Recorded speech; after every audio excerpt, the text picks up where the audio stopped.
Chapter 125. Hearing this name, everyone was a little surprised. Li Daozhong was still smiling and didn't blink. Oh? Then tell us. Song Yunzi looked up at Li Yunxin and sneered, what a shitty name. Li Yunxin could understand Song Yunzi's mood at the moment. He came to find his savior in a hurry, but he was forced to listen to a story. He couldn't vent his anger on Li Daozhong, so he could only vent his anger on them. As for whether it would embarrass the host or make the host unhappy, he probably thought about it before he started cultivating.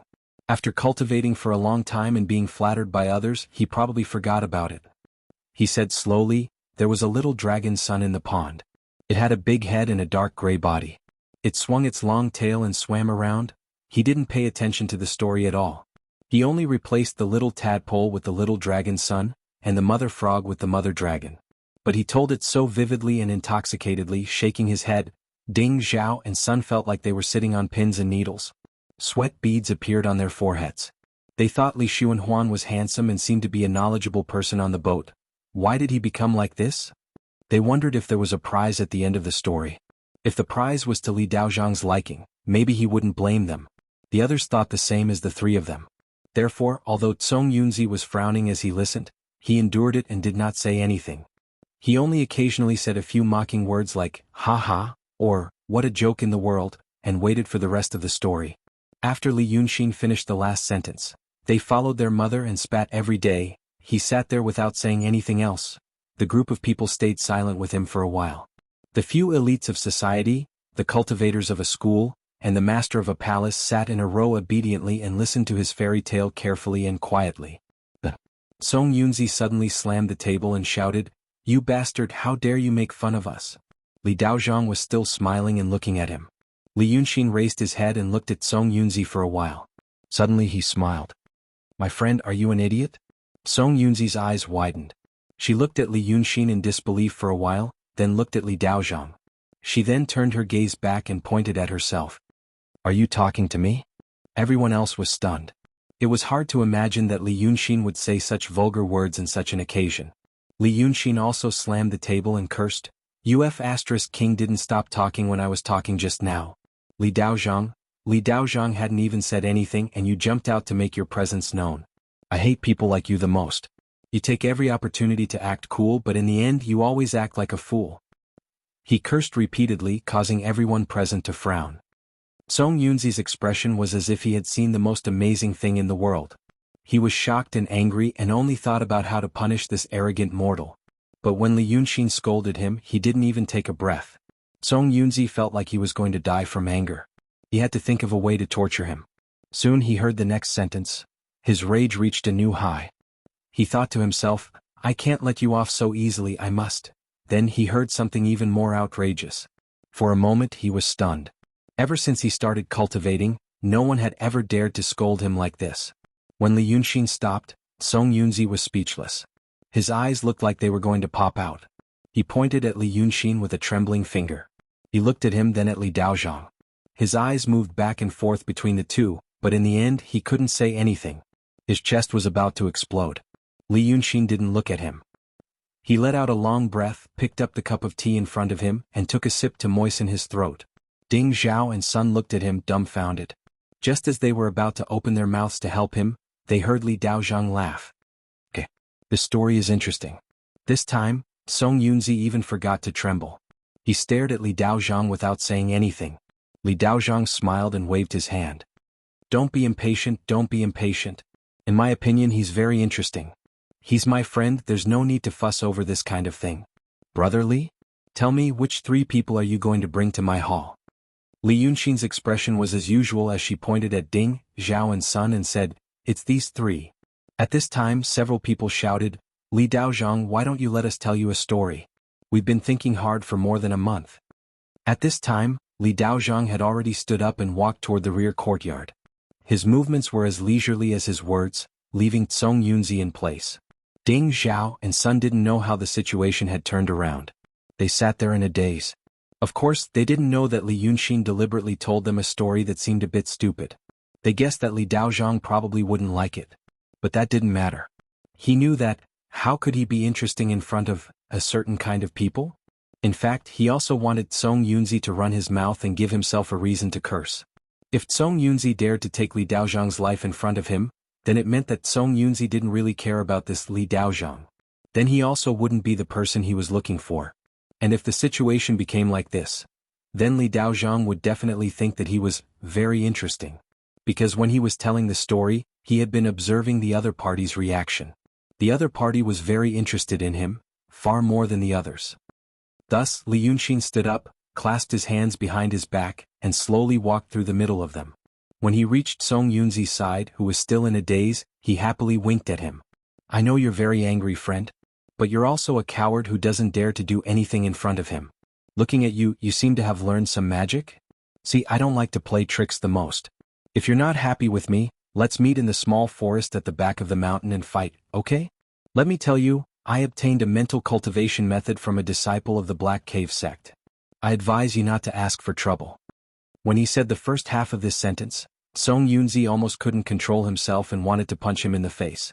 But after hearing the second half of the sentence, the anger on his face quickly disappeared. This emptiness realm cultivator of the Pill Cauldron sect of Shangqing finally let out a long breath and laughed. But it was already a complacent and cruel laugh. Okay. Song Yunzi stared at Li Yunxin and slowly retracted his hand. Okay. Then in a while we'll compete. He flicked his big sleeve and followed Li Daozhang to the back of the courtyard, laughing as he walked. Li Yunxin sighed slightly.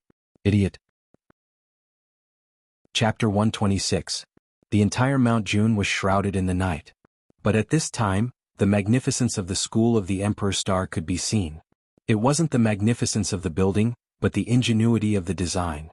Along the steep mountain wall of Mount June, a wooden plank path was slanted upwards. There were handrails on the plank path and flower bud-like lamps hung under the handrails. When someone walked over, the lamps would light up one by one. It was like a golden dragon coiled on the mountainside. But Ding Zhao and Sun were no longer enthusiastically explaining the intricacies to Li Yunxin. The three of them were mortals, but they were businessmen, so they weren't stupid.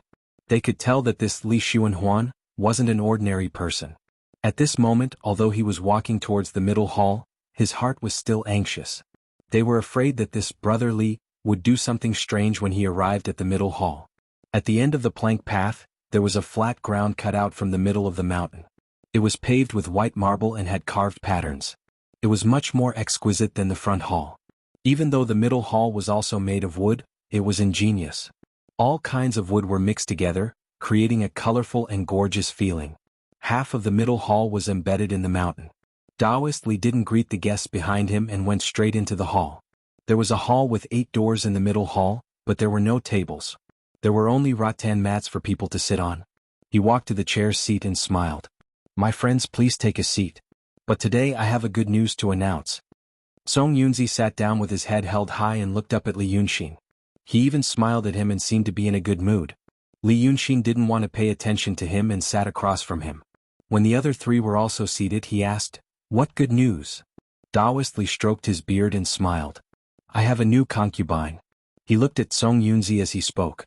But she is a new bride, so it's not convenient for her to meet you. Let me send her greetings to all of you. He clapped his hands. So today's banquet needs to be more sumptuous. Everyone, you're in for a treat. He clapped again after saying this. 6 maids who looked fair and soft walked over with a smile.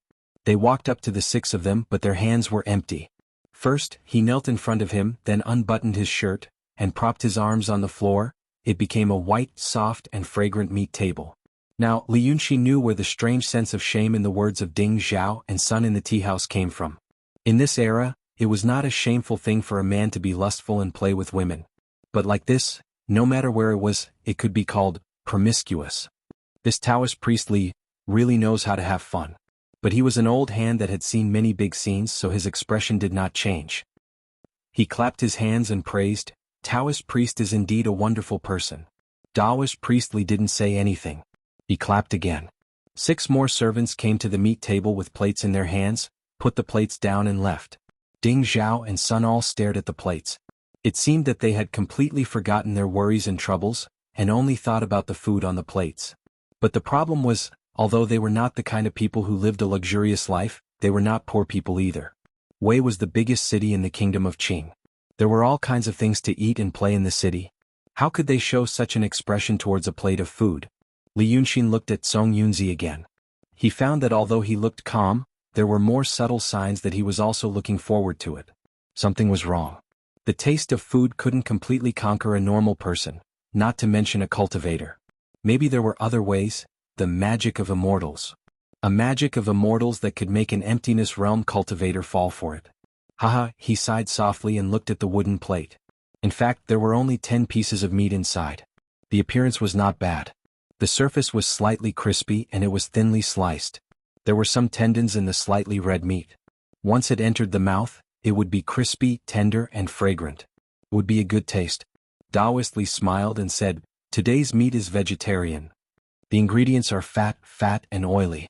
First, we will use maize dark shadow bamboo as a drawer and slowly steam it. Then we will slice it with a white jade knife and dry it in the shade of Mount June. Tonight, I will roast it again and serve it for everyone to enjoy. Please enjoy, esteemed guests." After saying this, Daoist Li used 2 fingers to pick up a piece and put it into his mouth. He chewed it carefully and then looked at Li Yunxin. The other 4 had already picked up the meat with a serious expression. They carefully and greedily tasted it. Only Li Yunxin stared at the meat for a while. He picked it up and put it in front of his nose to smell it. Then he put it down. Daoist Li stared at him and smiled. "My friend, don't you want to eat it? Which part doesn't suit your taste?" Song Yunzi raised his head and laughed mockingly. This person, he is a crude and boring person. How could he recognize the beauty of this delicacy? This thing was originally. Li Yunxin smiled at him. "Shut up, idiot." Song Yunzi's eyes widened again. He was stunned for a while and was about to explode. Li Yunxin turned to Daoist Li and smiled. "Daoist Li, although this meat is delicious, it's a pity to eat it now." Song Yunzi was about to continue mocking him, but Daoist Li made a sound of surprise. "Then please tell me, what is the pity?" Li Yunxin shook his head lightly. He slowly reached out and tapped the side of the plate. Then he slightly lowered his head as if thinking about what to say.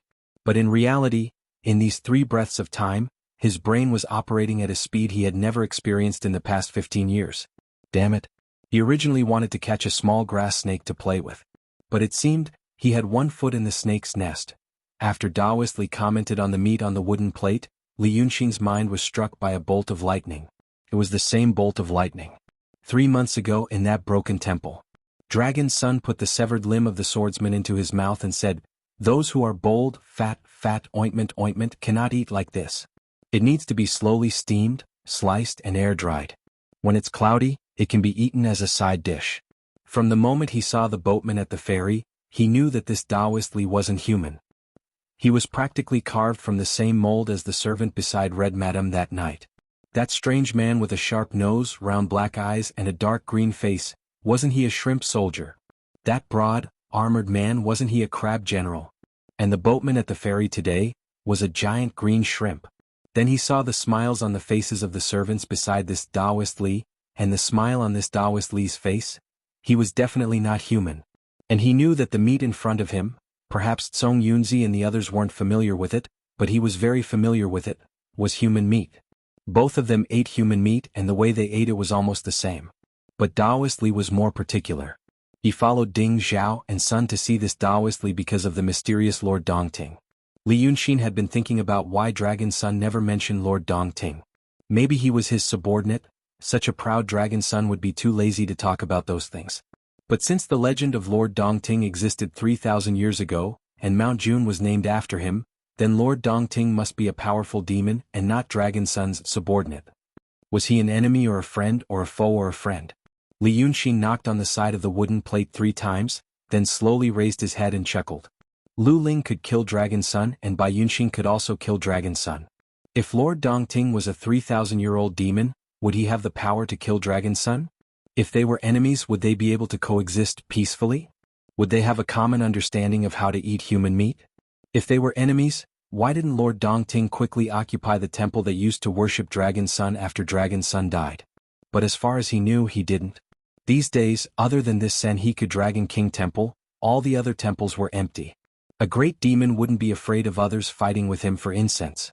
The reason why he didn't make a move must be because he had other intentions. For example, to lure the snake out of its hole. If a powerful demon killed Dragon's son, he would definitely be curious about who occupied the empty Sanheku Dragon King temple, wondering if there were any survivors of Dragon's son. Once he came, what would happen? He would be killed. Revenge. It seemed that Lord Dongting thought that one of the people who killed Dragon Sun was a demon. Then it was a friend. Lord Dongting was Dragon Sun's friend. At least he thought that he was Dragon Sun's friend, a friend that Dragon Sun didn't want to mention for some reason. Previously, Li Yunxin deliberately told the story of little Dragon Sun looking for his mother.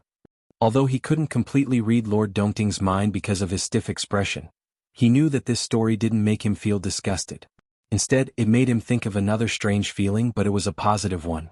Lord Dongting wasn't Dragon Sun's enemy. Li Daoist didn't hate Dragon Sun. Li Daoist's way of eating human flesh was almost the same as Dragon Sun's. Maybe they even talked about this way. Li Daoist had such a palace in Dragon Sun's territory, and his extravagance was even bigger than Dragon Sun's. Dragon Sun actually allowed him to exist. Li Daoist's servants were surprisingly similar to Red Lady's servants. Red Lady was Lord Dongting's daughter. Li Daoist was Lord Dongting. Li Yunxin raised his head and smiled. Because a good friend of mine once said that meat cooked in this way should be eaten with wine on a cloudy day. And now it's a moonlit night and there's no wine. And I thought of that friend, and seeing this delicacy now, I can't eat it anymore. After saying this, Li Daoist was silent for a while. He still had a smile on his face, but if he was a human he would probably have a different expression at this moment. He stared at Li Yunxin, and even Song Yunzi and the three mortals noticed the abnormality. But before he could say anything, Li Yunxin had already stood up, strode to the center of the hall and faced Li Daoist. The expression on his face became solemn, without a hint of playfulness. He bowed deeply to Li Daoist and said sorrowfully, "Lord Dongting, please avenge my friend." Chapter 127. Hearing this, the three mortals were still calm. They just stared with their eyes wide open and their mouths wide open. They even forgot to eat the meat. Of course they knew Lord Dongting. When Li Yunxin was on the boat, he led them to discuss this issue. Now he had a clear impression of it. Therefore he could only stare at Li Yunxin in a daze. He finally knew what was wrong with this person. He was a lunatic. When they first came, they thought he was a romantic scholar because he talked so eloquently and acted so irrationally. But now, he was just a lunatic. However, Song Yunzi frowned after a moment of surprise. Although compared to many dragons among men he seemed stupid and arrogant as a cultivator in terms of intelligence, there were indeed very few real fools. He had known this Taoist Li for a long time. He knew he was a mysterious cultivator. He didn't know which cave or school he belonged to, but he was really good at Taoism. But now he heard Li Yunxin talk about Lord Dongting. He was not a mortal, so he had a different understanding of supernatural powers and people. Therefore he seriously considered the name Lord Dongting. Unfortunately, he had only been in the city of Wei for more than 20 years. He didn't usually chat with mortals, so he didn't know what kind of god Lord Dongting was.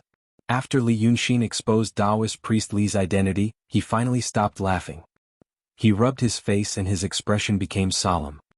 He stared at Li Yunxin with his eyes wide open and thin lips puckered. He put his hands on the table and stared at Li Yunxin. After a while he said slowly, "When you came, I knew you were not an ordinary person. But I couldn't see through your real identity. But now, you mentioned your friend. Tell me, who is your friend? What's your grudge against him?" Li Yunxin stood up slowly. He had gotten what he wanted from Lord Dongting's tone and actions. But he needed to confirm it. Or in other words, his top priority now was to stay away from this Taoist Li. After all, this was only his deduction. No matter how logical the deduction was, there was always the possibility of extreme abnormalities. His reaction and performance just now were not the best choice, but it was the best choice he could think of at the moment.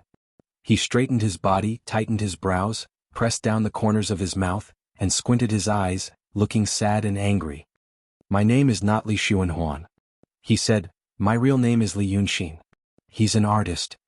After saying these two sentences he glanced at Song Yunzi and silently counted in his heart, 1, 2, 3. Indeed, Song Yunzi awoke from his momentary shock and shouted, "What nonsense are you talking about? Li Yunxin was dead." "You clearly—" Li Yunxin immediately interrupted him with grief and indignation. He frowned and clenched his fists. His body trembled slightly. "I'm dead. I died in the scheme of you and that Lu Ling. Of course you know I'm dead." He stepped forward and asked Song Yunzi, "Didn't you and that Ling Kongzi plot to kill my friend, and then fight with a big demon?" Song Yunzi was stunned again. He couldn't believe that Li Yunxin could talk nonsense in front of him without even blinking his eyes. But in Taoist Li's eyes, it seemed to mean something else. Without waiting for Song Yunzi to explain, Taoist Li turned to him and asked, "Is this true?" Li Yunxin shouted, "Lord Dongting is asking you if this is true." Lord Dongting's words.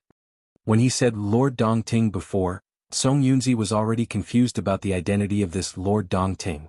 After being friends for so long, he didn't know that Taoist Li had such a secret identity. So, was it good or bad to be friends with him? Why are they talking about this now? His heart was filled with panic and anxiety, and his mind was in a mess. After Li Yunxin said Lord Dongting 2 more times, Song Yunzi finally lost his mind. He just wanted to figure it out first. "You are Lord Dongting?" He didn't answer Taoist Li's question, but asked this question out of instinct. Li Yunxin shouted with grief and indignation, "You didn't expect this, did you? This is justice, he is Lord Dongting. What else do you have to say?" Song Yunzi was even more anxious. He said repeatedly, I am not. I will kill you, you bastard." He only knew that Li Yunxin was pressing him, not giving him time to breathe or think, so he couldn't tell the truth. Blood rushed to his head, and he waved his hand to attack Li Yunxin. "Only by killing this bastard can we talk." How could Li Yunxin be afraid of him? He was now in the body of a big demon and he was extremely powerful. Although he was only in the transcendent state and his power was not enough, he was not someone that an emptiness state cultivator could kill. He stood there with his head held high and he didn't move an inch. He said passionately, "If Lord Dongting wants to protect your friend today, I will stand here and die in front of you." Song Yunzi was even more annoyed. His arm tore through the air and a golden light appeared. It hit Li Yunxin's forehead. However, Taoist Li, who had been silent for a long time, shouted, "How dare you!" With a shout, an unstoppable and tyrannical demonic energy instantly swept across the entire lobby. In the blink of an eye, this demonic power broke the camouflage on Li Yunxin's body, and his original appearance was revealed. Song Yunzi's hand that hit Li Yunxin's forehead was forced back, and he even took a few steps back, and his whole body hit the wooden pillar behind him. Looking at this Taoist Li, what a majestic appearance. He was no longer the Taoist Li in the plain robe, but a red-armored god surrounded by green light. This Lord Dongting had a red face, and his face seemed to be smeared with grease. He had a pair of big black eyes and the distance between his eyes was very wide. In the middle of his eyes was a wide nose, but his nostrils were small. His wide mouth was tightly closed and 2 strands of red beard hung down from his lips. He wore a red robe and the robe was decorated with scale armor. On his body, there was a silk cloak that looked like it was made of silk and it fluttered in the air. This 9-foot-tall Lord Dongting looked like a god. Lord Dongting revealed his Dharmakaya, and his expression suddenly became much more lively. He frowned, waved his hand and shouted with a loud voice, "Is this person telling the truth?" From the moment Yunzi was thrown into a daze and then he saw the real bodies of this Taoist Li and Li Xuanhuan, he knew that these two were not humans. In shock and anger, he heard Li Yunxin shout at him after Lord Dongting, "Thief! Look at me. Am I Li Yunxin?"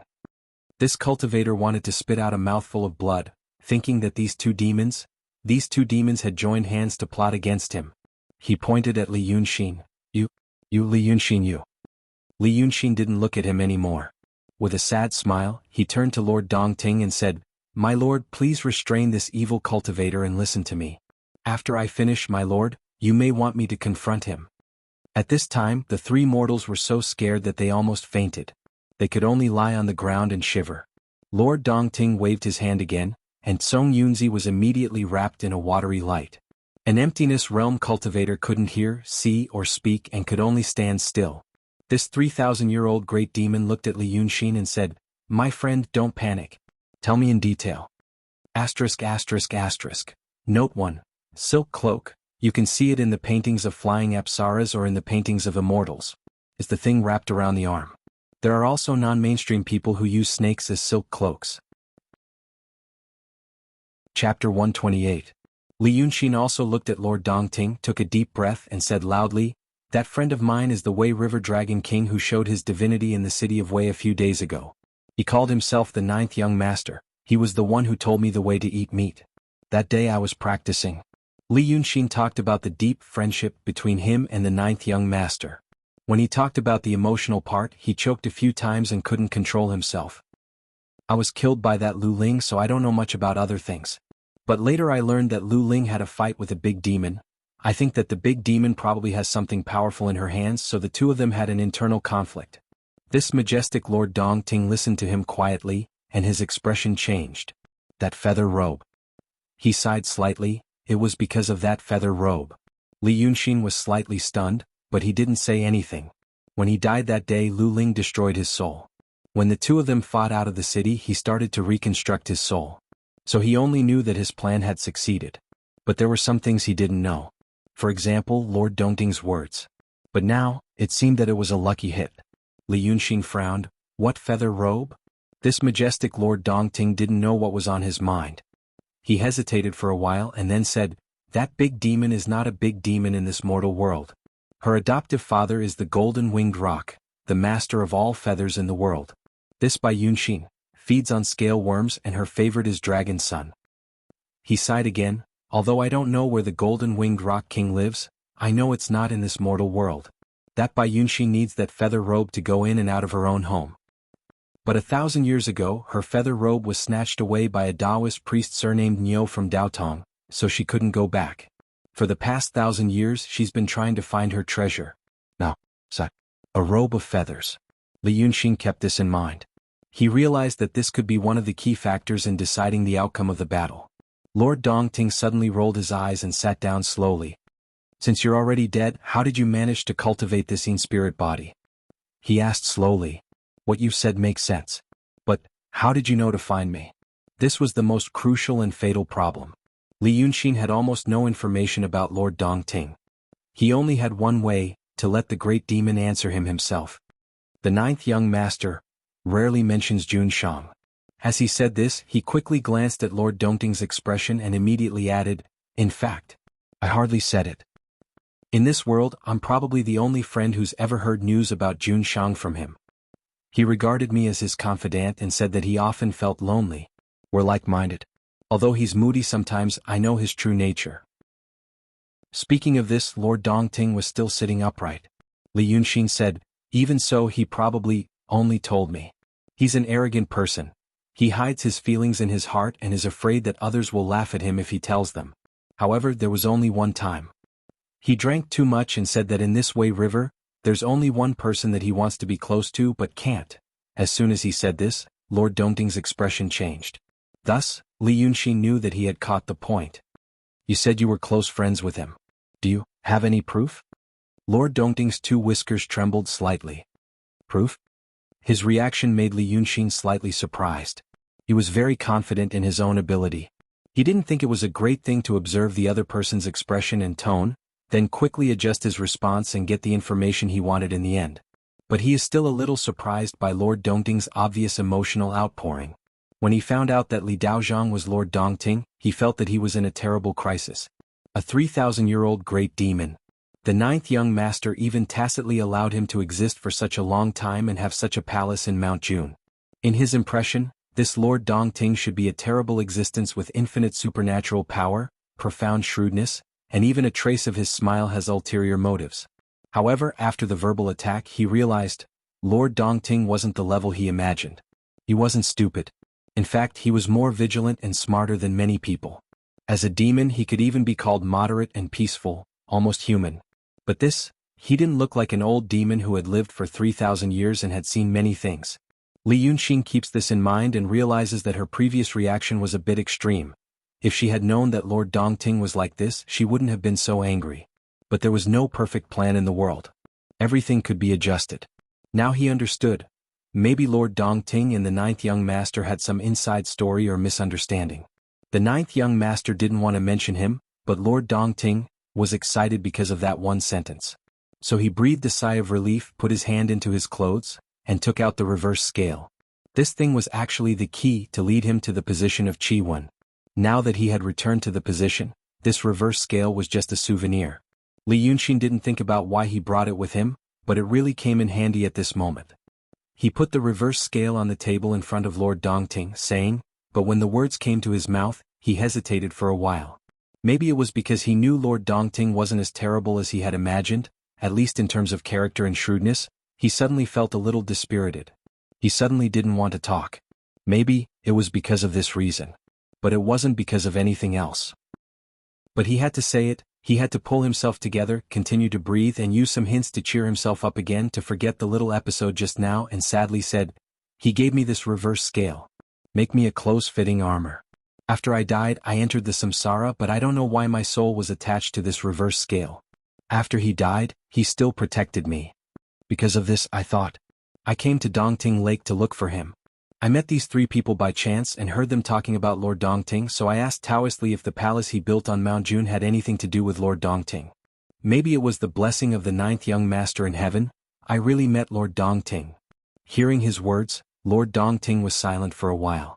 Then he just stared at the reverse scale on the table without touching it. After a long time he said, "Did he really say he wanted to be close to him but he couldn't?" "Yes." Lord Dongting was silent for a while, and the green light around him gradually dimmed. Then he waved his hand, "You can take this reverse scale back. You can also take this Taoist priest away." He sighed again. As he sighed, dense water vapor rose from his mouth and nose. This reminded Li Yunxin of an incense burner, or the 9th young master who stared at him that night before he died. "I have known him for some years. Now that I summoned him here, I want to ask him about this. Since you have made it clear, you can deal with him." Lord Dongting sighed again. This time, his whole body was shrouded in water vapor, and his face was almost invisible. Li Yunxin didn't know if it was a demon crying. Chapter 129. But he still tries to finish the last part. He is silent for a while, cooperating with the sadness of this big demon. He doesn't know why he is so sad. Maybe it's because this demon is a different species and born to be sentimental. Or maybe sometimes, demons are actually simpler and more sensitive than humans? He suddenly remembers that night when the 9th young master looked at him and talked to him before he died. The mist rose from his nostrils and ears. At that time he thought he was angry. After a few seconds, Lord Dongting suddenly stretches out a shiny hand from the mist and waves to Song Yunzi. The layer of water light on the cultivator retracts as if it has merged into his body. Song Yunzi wakes up and yells as soon as he opens his eyes, "I don't know everything about what Lu Ling did." But Lord Dongting doesn't seem to want to listen to this cultivator anymore. With another wave of his hand, a gust of demonic wind rose from the flat ground, carrying Li Yunxin, Song Yunzi, Ding Zhao and Sun, the 3 of them, through the window of the main hall, straight down the mountain. After a breath of time, the 5 of them were already in a dense forest. Looking at the distance, they see Dongting in the night and the smell of water. The 3 mortals are so scared that they can't speak. They are still trembling on the ground as if they will fall from the sky if they stand up. Li Yunxin glances at them and says in a low voice, "If you don't leave now, you will die. If you want to live, don't talk about what happened today." Seeing that the legs of the 3 people are still weak, he snorts and waves his sleeves. Another gust of demon wind rises and rolls the 3 people into the lake. After being stimulated by the cold water, the 3 people finally wake up. They cry and paddle in the water. Their voices can be heard far in the night. After finishing these things, Li Yunxin turns to look at Song Yunzi standing opposite. This cultivator of the school seems to be very surprised. He can't believe that Lord Dongting put him down the mountain like this. He even closes his eyes slightly and feels the wacken flowing in his body for a while. Then he suddenly shows a cruel smile in the night. Then he said, "Brat, your time of death has come." Li Yunxin blinked. Do you think that the Lord Dongting has placed a restriction on me and imprisoned my magic power?" Song Yunzi slowly reached his hand into his sleeve as if he was searching for something. "Idiot. He injected demonic energy into me and temporarily increased my power. He. It seems like he doesn't completely believe your words." You see, how am I going to teach you a lesson, you little bastard?" As soon as he finished speaking, he pulled out his hand from his sleeve and flung it towards Li Yunxin. With a loud bang, flames rose in front of Li Yunxin. "Damn it." Li Yunxin cursed in a low voice and turned to run. But he didn't use his demon power or magic. He just ran to the other side of the shore. Mount Jun is in the Dongting Lake, but it is actually a peninsula separated from the mainland by the lake water.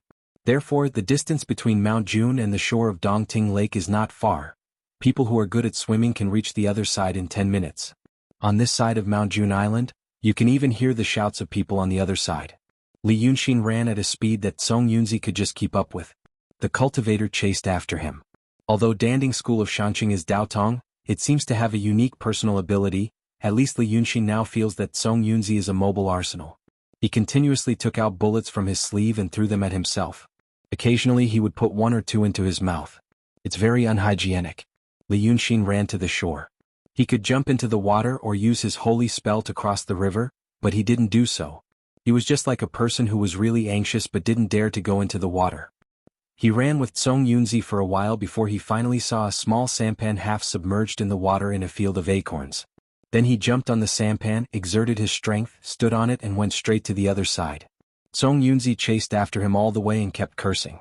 At this time, seeing that he ran away, he scolded him even more, scolding him for being afraid of water and death. He would be tortured to death later. He scolded but didn't stop. He took out a figure from his sleeve which looked like a treasure bag, dipped it in saliva and pressed it on his forehead. Then he jumped into the water and continued to chase after Li Yunxin. The sampan soon reached the other side. Li Yunxin abandoned the boat and went ashore. He went straight into the woods on the shore. The feeling disappeared. The faint feeling of being shrouded by the monster power of Lord Dongting on Mount June just now disappeared. Song Yunzi followed him into the woods and scolded even louder. As soon as he saw Li Yunxin, he pounced on him. "You lonely ghost, where are you going?" Li Yunxin raised his hand and slapped him. Song Yunzi's words were immediately pulled back and 2 front teeth flew out of his mouth. "Shut up, idiot." Li Yunxin slapped him to the ground and didn't look at him. Instead he walked 2 steps out of the woods. He frowned slightly and looked at Mount June in the distance to make sure that he was completely free from the monitoring of Lord Dongting's monster power. Song Yunzi was dizzy on the ground for a while before he woke up. He couldn't accept this sudden change. But soon he tried to get up from the ground and wanted to take out more bullets from his sleeve. But Li Yunxin had already walked back into the woods. He kicked him again. "Tell me what's wrong with Lu Ling's Dharma body?" Song Yunzi was an emptiness state cultivator. He had tempered his spirit and body with the divine heart technique for dozens of years. The so-called first-class masters in the secular world were nothing in his eyes. He could stand there and let his opponent hit him, but he couldn't be hurt at all. Moreover, the divine heart technique was a brilliant righteous path that was most effective against ghost cultivators. But this kind of body was kicked by Li Yunxin until he couldn't move. Song Yunzi didn't understand what was going on. Lord Dongting had clearly given him some monster power, and he was even stronger than usual. But Li Yunxin knew what was going on. He picked a smooth big green stone and sat down. He sighed and scolded in a low voice, "Damn demon. Judging from the short contact just now, Mr. Dongting is the most human-like demon he has ever seen." Although his real face was still strange, he could feel sadness, nervousness, and excitement. He would even invite people to a banquet, although he would eat human flesh. For a moment he felt that a powerful demon like Dongting Jun, who has lived for thousands of years, could be called a human being. Until just now. That demon was sincerely sad for the death of the 9th young master, and at the same time he injected some monster power into Song Yunzi. Then he sent both of them down the mountain. He just wanted them to fight and kill each other. This demon might believe what Li Yunxin said was true, but he was still a little suspicious. He didn't care about the fact that he was Little Nine's best friend. If he died, so be it. Demon's sadness was focused and single-minded. He was only sad for Little Nine, and it had nothing to do with other things. Maybe Li Yunxin would kill Song Yunzi. Then he didn't care, he was only a little suspicious, anyway. In essence, he looked like a human but he still wouldn't see a human as a human. Song Yunzi didn't know what he was thinking. He was still immersed in his little world of surprise and despair. Until Li Yunxin asked him again, the cultivator said, "But you are already dead." He shouted in disbelief, "You are just a wild ghost for a few days." Li Yunxin sighed again, stood up, walked over and smashed his head with one palm. "You are AF** King Wild Ghost. I am Wei River Dragon King." The headless body of the Taoist priest swayed for a while and fell to the ground, blood gushing out. Li Yunxin reached out again and grabbed Song Yunzi's ghost, holding it in his hand to stop it from leaving. This ghost retained his obsession before death and only screamed mournfully, "Only a few days. Only a few days." Li Yunxin ignored him, but returned to sit on the big blue stone and waited patiently. ******, note, Een God. Ghost cultivators, animals that become spirits, demons and mythological beasts born from the yin and yang of the sky can all be called Een God. Chapter 130. It was just nightfall. There was a breeze and water vapor. The smell in the forest was also pleasant, of course only for Li Yunxin. Many of the smells that he liked in the past had not changed, but now there were more. For example, the sweet smell of the blood from the Taoist's body was very pleasant. Mixed with the fragrance of the grass, there was a feeling of peace and comfort. If he looked into the distance he could vaguely see the lights on Egret Island. He did not know if the three people swam back. But soon the night fog rose. The lights on Egret Island were hidden in the fog. Mount June was also faintly visible in the fog. There was a faint light on the top of the mountain. It should be the back hall of the School of the Emperor Star. The moonlight was bright and the scene in front of him was beautiful and quiet. It was hard to imagine that in such a beautiful scene, there were several big demons who liked to eat human flesh. After waiting for a quarter of an hour, Li Yunxin looked away. The person he was looking for was here. He glanced at the person, who was 2 steps away from him, and exclaimed, "Why is it you? Is this guy a good guy?" Bai Yanjun walked a few steps in front of him without making a sound. He looked at Li Yunxin for a while, clapped his hands and said in a high-pitched voice, "Good, good. This method is really effective." Li Yunxin thought for a while and said, "If I understand correctly, you mean, you did it after all." Bai Yanjun did not care and changed the topic without any apology. "You caught the Taoist soul waiting for me to come?" Li Yunxin stared at him for a while without any expression and said nothing. He was probably the first person in the world to ignore Bai Yanjun's question. After a few seconds of awkward deadlock, Bai Yanjun waved his hand and said, "Forget it. I happen to have something to talk to you about, so I won't argue with you. Tell me, why are you looking for me?" Li Yunxin still did not speak and only stared at him. Bai Yanjun was a little angry. "You really don't know what's good for you. What else do you want? If you don't say anything, I'm leaving. I'll leave this Taoist priest's soul to you." Li Yunxin laughed. "Look at you, a dignified Yama lord, but you're acting like a child. I was just admiring your tongue. How could I not speak?" "Then don't be angry, don't be angry. Can you do me a favor? I want to know something from this Taoist priest, but I'm too lazy to interrogate him by torture. Please help me." Bai Yanjun looked at Li Yunxin and pretended to tap his forehead with his finger. After 3 to 4 times he said, "You little brat, now that you've seized Dragon Sun's body, you actually dare to make fun of me." Li Yunxin spread his hands. "We're already sworn brothers. There's no need to be so formal." Bai Yanjun shook his head. "Humph, only women and villains are hard to raise. You too." After sighing with emotion, he hesitated for a moment before walking in front of Tsong Yunzi's soul. When this soul saw the Yama Lord, he seemed to know that it was time to go on his way, so he stopped making noise. This time Bai Yanjun stretched out his hand and tapped his forehead. "What do you want to ask?" Li Yunxin thought for a moment. "To be honest, I want to know everything in his mind." Bai Yanjun rolled his eyes at him. "You're dreaming. Then, let's talk about what happens after I die." Bai Yanjun seemed to be surprised that he suddenly lowered his standards, but he did not say anything. He only reached into the chest of the Taoist priest's soul and took out a ball of green light, just like when Li Yunxin first saw him in his dream. Then he threw the green light at Li Yunxin and it disappeared into his body. After waiting for a breath, he asked, "Are you satisfied?"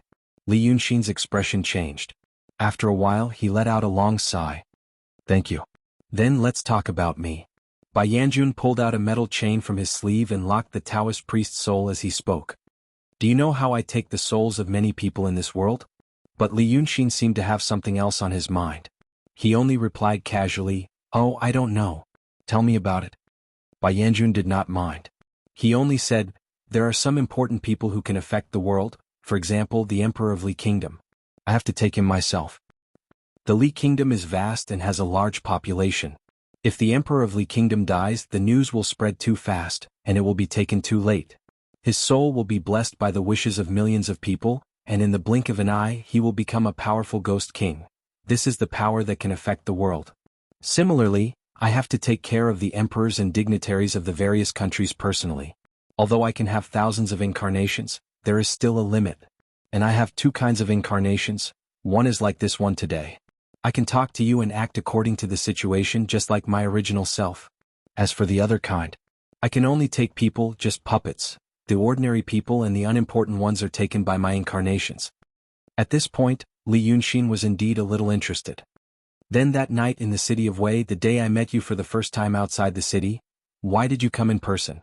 Just listen to me. Why do you have so many questions?" Bai Yanjun rolled his eyes at him again. Li Yunxin knew that his question had touched on something important that he did not want to answer, or perhaps it made this Bai Yanjun feel awkward again. "There are also some people who have some influence but are not that important. It is not good to waste the energy of my incarnations to take them, and it is easy to make mistakes with the puppet incarnations. So I need someone to do it for me. This person is the judge of the Yang world. Bai Yanjun nodded at Li Yunxin. For example, you are a great demon in the Wei River.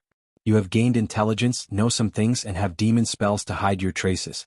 So you can be the judge of the Yang world. After saying this, he paused for a while, as if he was waiting for Li Yunxin's reaction. Sure enough, Li Yunxin was neither excited nor happy. Instead, he was afraid that he would harm him. He frowned and thought for a while before saying, "Why don't you find someone to do it? For example, a Taoist priest? You can also teach them some spells. A demon is a demon after all." Humans? Humans are not as good as demons to do this kind of thing. Bai Yanjun sneered. You think I have never tried humans? However, that person loves to bend the law for personal gain and abuse his power for personal gain. In the end, the world is in a foul atmosphere. You are talking about demons. Although demons are cruel, they have gained intelligence and are trained well, so they are more useful than humans. In their eyes, humans are the same as pigs and dogs. They won't do such dirty things like humans. They don't have any gossips. Li Yunxin frowned. I don't like what you are saying. How can humans be pigs and dogs? Even a demon would have to take human form, right? Besides, I, the Dragon King, was also a human. How can you not worry about me? Demons take human form because the meridians of a human form are the easiest to use spells. But apart from cultivators, normal people will die with a touch, and even a small hole in their body won't live. How do you think demons see them? You say demons like to eat humans. Let me ask you, in your Qing kingdom, what kind of animal is the easiest to find and hunt? Isn't it humans? They don't know how to dig holes and they don't like to dive. As for you? Bai Yanjun suddenly laughed shrilly and pointed at Li Yunxin as if he found it very funny. You are such a treacherous, cunning, and heartless person. How can I not be at ease? Hearing this, Li Yunxin stared at him for a while. He seemed to want to say something but was speechless. After watching the White Hell Lord laugh for a while, he suddenly laughed as well.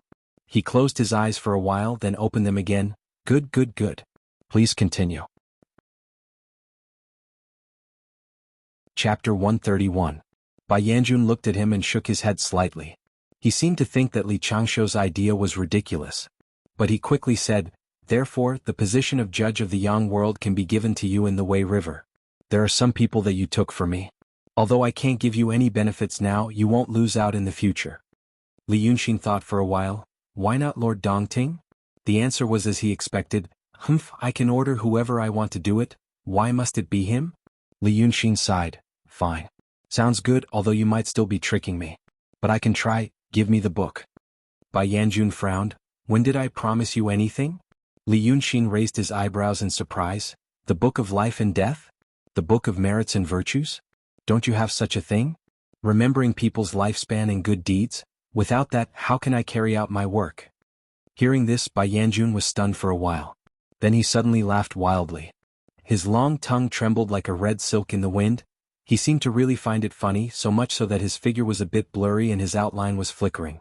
Li Yunxin sat quietly on the green stone and watched him laugh. After Bai Yanjun laughed for a quarter of an hour, he finally stopped and pointed at Li Yunxin. You devil, oh ha ha. Do you really think there's a book of life and death or a book of merits and virtues? For that mortal? Li Yunxin said calmly, when I first saw you in my dream, I saw you two take out a small book and say that I wasn't on it.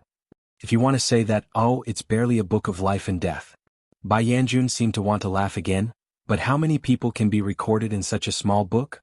Do you really think it's a treasure? Let me tell you now, there are only those emperors, ministers and literary giants I mentioned before in the book. Afraid that he would make a mistake, he used this notebook to record it.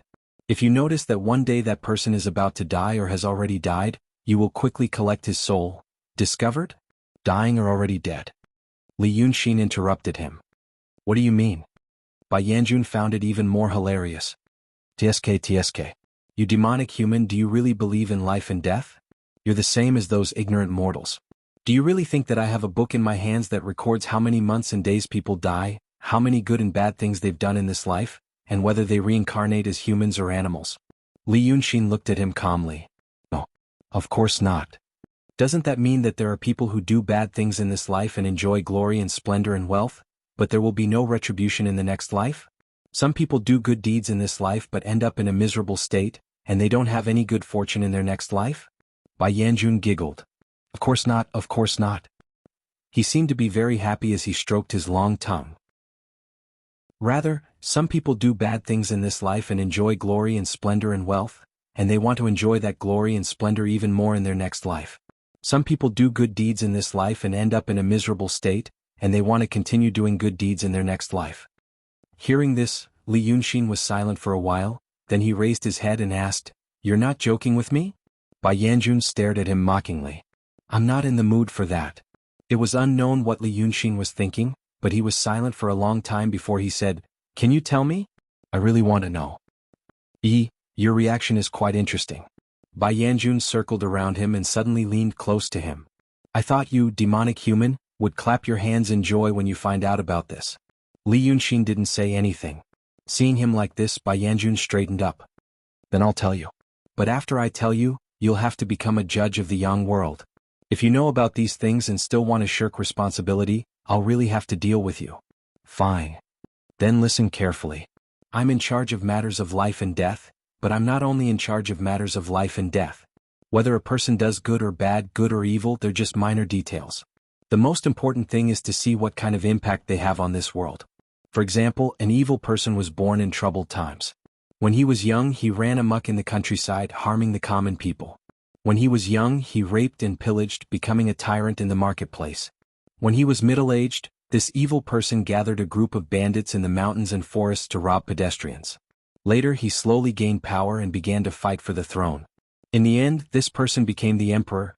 He cruelly slaughtered the loyal and good people, levied taxes and collected exorbitant taxes. He could be considered an evil person.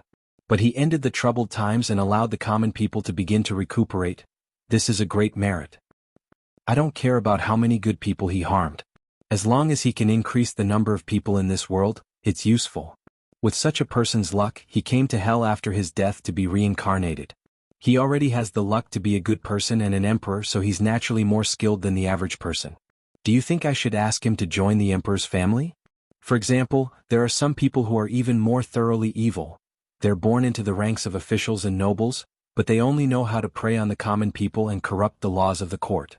They truly don't have the slightest bit of benefit to this world. But at this time, when he's already at the end of his life, he still needs such a person to do evil after his death. Who else could be more skilled than him? Naturally, he'd still have to join the official's family. Li Yunxin listened quietly, and his expression was inscrutable. After a moment of thought, he asked calmly, "In other words, when a person's soul is reincarnated, their memories are erased and they're reincarnated again. Some things can't be erased cleanly. It'll be easier to reincarnate with this kind of imprint and do the same thing." Bai Yanjun nodded. "That's exactly it." "Then, why not let a good person do it?" Li Yunxin asked. "There must be someone who's capable but not so bad." Bai Yanjun blinked. "How powerful do you think I am? There are so many variables in this world. How do you know which small thing will affect the overall situation? What I can do is only to check the direction and luck of a certain place at a certain time. Then I'll use this luck to guide it. For example, that evil person just now, it's not like I want him to be the emperor. He's lucky and has already conquered a piece of land. Among the people who are vying for the throne, he's the most likely to succeed. Do you think I should waste my energy to support another person? Even if this matter is done, there are many things in this world. Just looking at the direction and luck of the situation is enough to exhaust my magical power. How can I have the time to care about whether he's a good person or an evil person?" Li Yunxin sighed slightly. "So that's how it is. So that person's death, it's indeed you who wants him to die. You may think that the general trend has reached a certain point and he should die. Most of the time, it's just that when he dies you go and get the soul." "Exactly." Li Yunxin stood up and stroked the bamboo fan in his hand. He looked into the distance for a while. No one knew what he was looking at. Then he said in a low voice, "So, in this world there's really no good or evil or justice?" At this time Bai Yanjun seemed to be really curious. He stared at Li Yunxin for a while and then asked, "Do you really care about those things?" Li Yunxin pursed his lips and walked 2 steps to the edge of the woods. With one hand behind his back, he looked at the Dongting Lake in the distance. After watching for a while in the mist, he turned around and smiled. "My friend, I think you may have some misunderstandings about me." The night was heavy. His hair and long eyelashes were stained with tiny droplets of water, making him look damp and cold. He thought for a while and seemed to be organizing his words. After a while he said, "I already knew what the world was like. There is no benevolence, justice or morality in this world. Not to mention benevolence, justice or morality, there is no good or evil, justice or fairness. For example, this Daqing state or later people became more powerful and made a United States, a federal state or a republic. When you walk on the road you can see officers. If someone does something bad he will be arrested. Then he will be judged and punished. When you walk in the school, you can hear the teachers talking about morality and justice. You also know that the world is in good order. But in essence, where do those people have the power to punish those who do bad things? They rob. When they rob and succeed, no one punishes them. When the emperor of a country or the court does something very bad, no one punishes them. If they are bad enough and strong enough, they can always get away with it. In this world there is indeed justice in some details. But in most parts, in essence, there is no justice. It's the naked, dark world of the jackal. All justice and justice are built on plunder and power. I have heard a saying before, there is no good fruit on a poisonous tree. But this real world is indeed an abnormal existence. On the rotten soil there is a seemingly sweet fruit.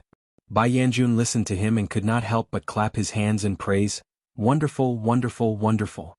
You are a rare person who understands. No wonder. Li Yunxin laughed and shook his head, interrupting him. I haven't finished. Since I know this truth, then I also understand some other things. The distinction between good and evil, justice and justice in this world, is extremely important. Some fools think that this world is like this and there is no need for order or morality. Not only do they do bad things, but they also snorted justice and justice while doing it. This kind of person, even if I meet him, I will kill him. You want to ask me why? Because he will not let me live well. That emperor, that noble official do not know the essence of this world?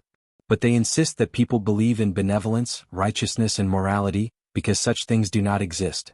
If people do not even believe in it, the world will be in chaos. They also have to spend more effort to suppress and pacify people so that they can live happily. Those nobles have the capital to suppress and pacify people, to protect themselves in the chaos, but they still have to pretend. Those evil people among the commoners, once everyone is like him, not afraid of any order or morality, the world will be in chaos. How can he get any benefits? How can he live? Maybe the person he ridiculed as old-fashioned and stupid will be the first to kill him. This kind of person benefits from order and morality, but does not know it. Instead, he will be ridiculed by those who think they are smart. That is evil and stupid. I hate stupid people more than evil people. I kill one when I see one. Bai Yanjun frowned slightly. Hey, what do you want to say? Li Yunxin reached out to wipe the dew on his temples, smiling faintly. It is just that after listening to what you said, I felt a little emotional. Because I always felt that there is no retribution in this world, maybe there will be after death. Now that I know that there will be no retribution after death, I feel that this world is really dark. It makes people feel a little desperate. But the main reason is to tell you clearly what will happen next. If you want to be a judge of my world, I can do it. But I realize that you seem to have some misunderstanding about me. Maybe you still want to plot something for me, so I have to make it clear in advance so that we will not be embarrassed in the future. It will not be good to be friends. Bai Yanjun seemed to be so angry that he wanted to laugh. Friend? You are the first person who dares to talk to me like this. I want to hear, what do you want to say? What did I misunderstand you? You said that I am sinister, cunning, and heartless. Li Yunxin stopped smiling, looking at him. I do not accept this. Bai Yanjun laughed. You devil, think about all the things you have done in the past. How can you not bear these words? Is that so? Li Yunxin stepped forward, tapped his palm with the folding fan, walked slowly and said slowly, my friend, then think about it. According to the principle of justice, should the 6 ghosts in the river who killed mortals to pass the tribulation die?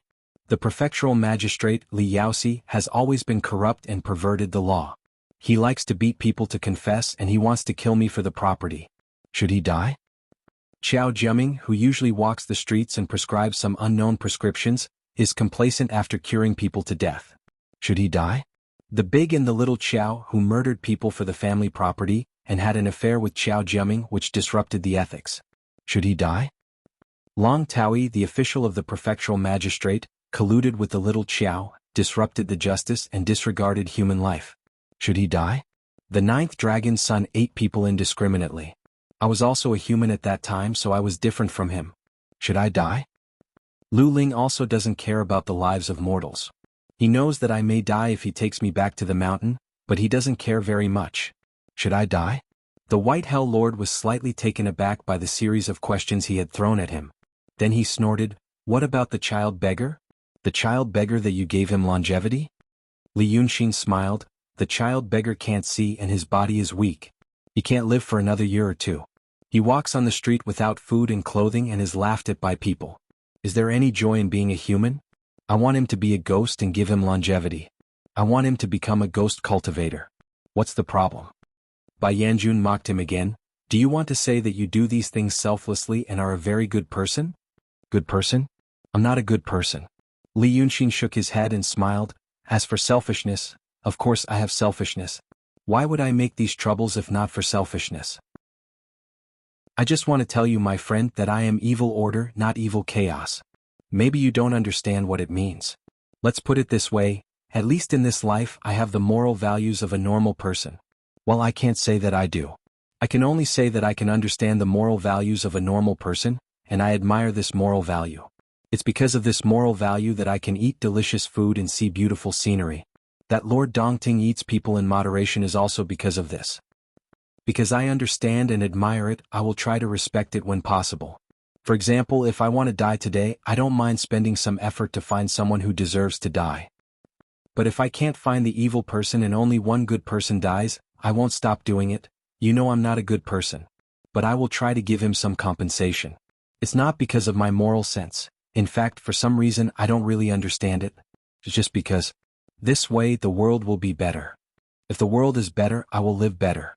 Someone doesn't play by the rules, which means that he doesn't want the world to be better. Then he won't let me live better.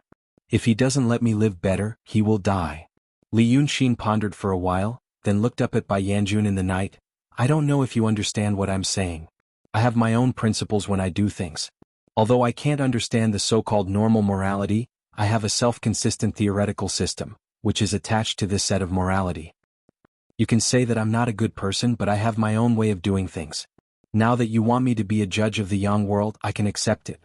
But don't expect me to act like a demon. Even if I'm a demon, I, Li Yunxin, am also a human demon." Bai Yanjun spoke after a while. But the sarcasm on his face was gone. "I've underestimated you," he said hesitantly, which was rare. Interesting. Although I don't agree with all your principles, it's still acceptable." After a while he frowned again. "I'm plotting against you? That's the biggest joke in the world." He suddenly took out an iron chain and a thin blue booklet from his bosom and tossed them to Li Yunxin. "Take them." After saying this he grabbed the Taoist priest's soul and disappeared in a flash. But Li Yunxin was already used to this Yama King's unpredictable style, so he didn't think much of it. He took the iron chain and the thin booklet and examined them for a while. He realized that the iron chain was used to capture souls, and the thin booklet seemed to remember the person he needed to capture as well as some small rules. Li Yunxin held the folding fan, the iron chain and the thin booklet, and sat back down on the big green rock. The sound of insects gradually rang out again. He sat in silence for a while, then opened the folding fan. The surface of the fan was empty and white. He placed the iron chain and the thin booklet on the surface of the fan, then disappeared. Then he closed the fan again. Chapter 132. This fan was his temporary imperial residence. Before Li Yunxin took over the position of Dragon Son, he was prepared to have a strange temporary imperial residence. But when he woke up the next day he found this bamboo fan beside him. However, this item was to his liking. It looked elegant and unobtrusive. But now was not the time to care about the temporary imperial residence. Bai Yanjun gave him some of Song Yunzi's memories. He realized that things might be more complicated than he thought. Some of the previous plans needed to be adjusted. Song Yunzi and Taoist Li had known each other for more than 2 years. They often had a feast together. Lord Dongting was a great fiendish demon with an eccentric personality. He also liked to eat people, but he ate in moderation and regularly. Every month he ate one person to satisfy his appetite. He also invited famous people nearby to eat together. He told a story first. When he was satisfied he went to the middle hall. He was so powerful that Song Yunzi's mind was bewitched for 2 years. The cultivator didn't know that he ate human flesh. If it was a cultivator with a bit of intelligence, he would have noticed something unusual about Taoist Li. Li Yunxin tried to use a few seconds to think about the reason why Lord Dongting did this. But he soon realized it was useless. After all, The mind of a demon was different from that of a human. He might have a purpose, or it was just for fun. That day, Song Yunzi found Lu Ling's body outside the city of Wei. He tried everything he could to save her, but he couldn't do anything. Lu Ling's ocean of qi and mountain of snow had collapsed. She seemed to have died. Her soul was not found. It should have been taken away by Yama. So he brought her body back to the residence of the Shangqing Danding sect in the city of Wei and waited anxiously. Although a void realm cultivator like him indeed had no way or qualification to stop Fairy Ling Kong from doing anything, if someone from the Langya paradise were to come and vent their anger on him out of grief, he would not be able to bear the consequences. After a day of suffering, he thought of Daoist Li. So he told a few children not to blaspheme the fairy's body. Then he hurried to Mount Jun. When he arrived at Mount Jun, he met with Daoist Li and told him what to do. At this point, Li Yunxin felt that this matter was a little strange. That Lord Dongting seemed to be very affectionate towards Dragon Sun. That night, when Long Sun faced off against Lu Ling, the first strike was already earth-shattering. It was understandable that the mortals of Egret continent were far away and couldn't see it. But how could a 3,000-year-old demon not know that there was a terrifying fluctuation of spiritual qi in the city of Wei? Why didn't you go and help? After that, the Lord Dongting listened to Yunzi's words and asked for some details. Song Yunzi didn't know about it, so he could only evade it. Although he came to ask Taoist Li for advice, he also knew that this matter was related to Dao Dong's secret. Although his mind was bewitched, he still had his spiritual sense. How could he reveal everything? But it was that little bit of vigilance that had harmed him that night. However, after Yunzi and Daoist Li talked about those things, he slowly calmed down and realized that this Daoist Li didn't seem to be able to help. So he returned to the city of Wei. And at that time the Lord Dongting probably wanted to cast a long line, catch a big fish and slowly get the details. But the appearance of Li Yunxin ruined his plan. Another 2 or 3 days passed and today came. Song Yunzi found that Lu Ling's body was missing. As a cultivator, his first thought was that someone had taken it and was planning to make it into a puppet. Cultivators tempered their spirits and bodies. Even after death, the body would still maintain an extremely high level of strength. For a cultivator at the peak of the transcendent state like Lu Ling, even if the body was left out in the open, it would not rot for a year. A body like this was the best material to be made into a puppet. Song Yunzi felt anxious when he thought of this possibility. He could imagine how the cultivator from the Grotto Heaven would not have thought of this. Once he knew that this was the case, his life would really be in danger. Because in his residence, the remains were gone. Li Yunxin now knew these things. He also knew that the Lord Dongting had unusual feelings for the Dragon Sun. He also knew that the feather coat was very important to Bai Yunxin. Then that big demon should not be far away. Someone from the Grotto Heaven was coming. The one who came must not be stupid, and his cultivation must be at least above Lu Ling's. The true state or the mysterious state. Cultivators above the true state were called Daoist Jinren. It was said that they had been reincarnated and proved the way of immortality. In the past, Li Yunxin thought this was probably true. But now he thought that maybe it was just that the Jinren above the true state were too difficult to kill. Even if Black Bai Yanjun wanted to kill them, it would take a lot of effort. According to his limited understanding of Bai Yanjun, that guy seemed to be afraid of trouble and would not bother to deal with those Jinren. All these factors were tangled together, making him sigh deeply while standing at the edge of the 1,000-mile Dongting. He planned to take over the body of Dragon Sun, then absorb believers and incense, and become an awe-inspiring Wei River Dragon King. Then he would use this demon's body to practice the arts of the painting school. No one ever said that demons couldn't practice the divine heart dharma. It was just that the unique origin of demons made it difficult for them to practice. Demons were roughly divided into 3 kinds. Demons like Bai Yunxin, the Golden-Winged Rock King, the 9th Young Master, and the Dragon God were congenital great demons. They were already extremely powerful as soon as they appeared in this world. They originally had demon power in their bodies. With people worshipping them, they would become stronger and stronger. But even if no one knew about them, they would not become weak.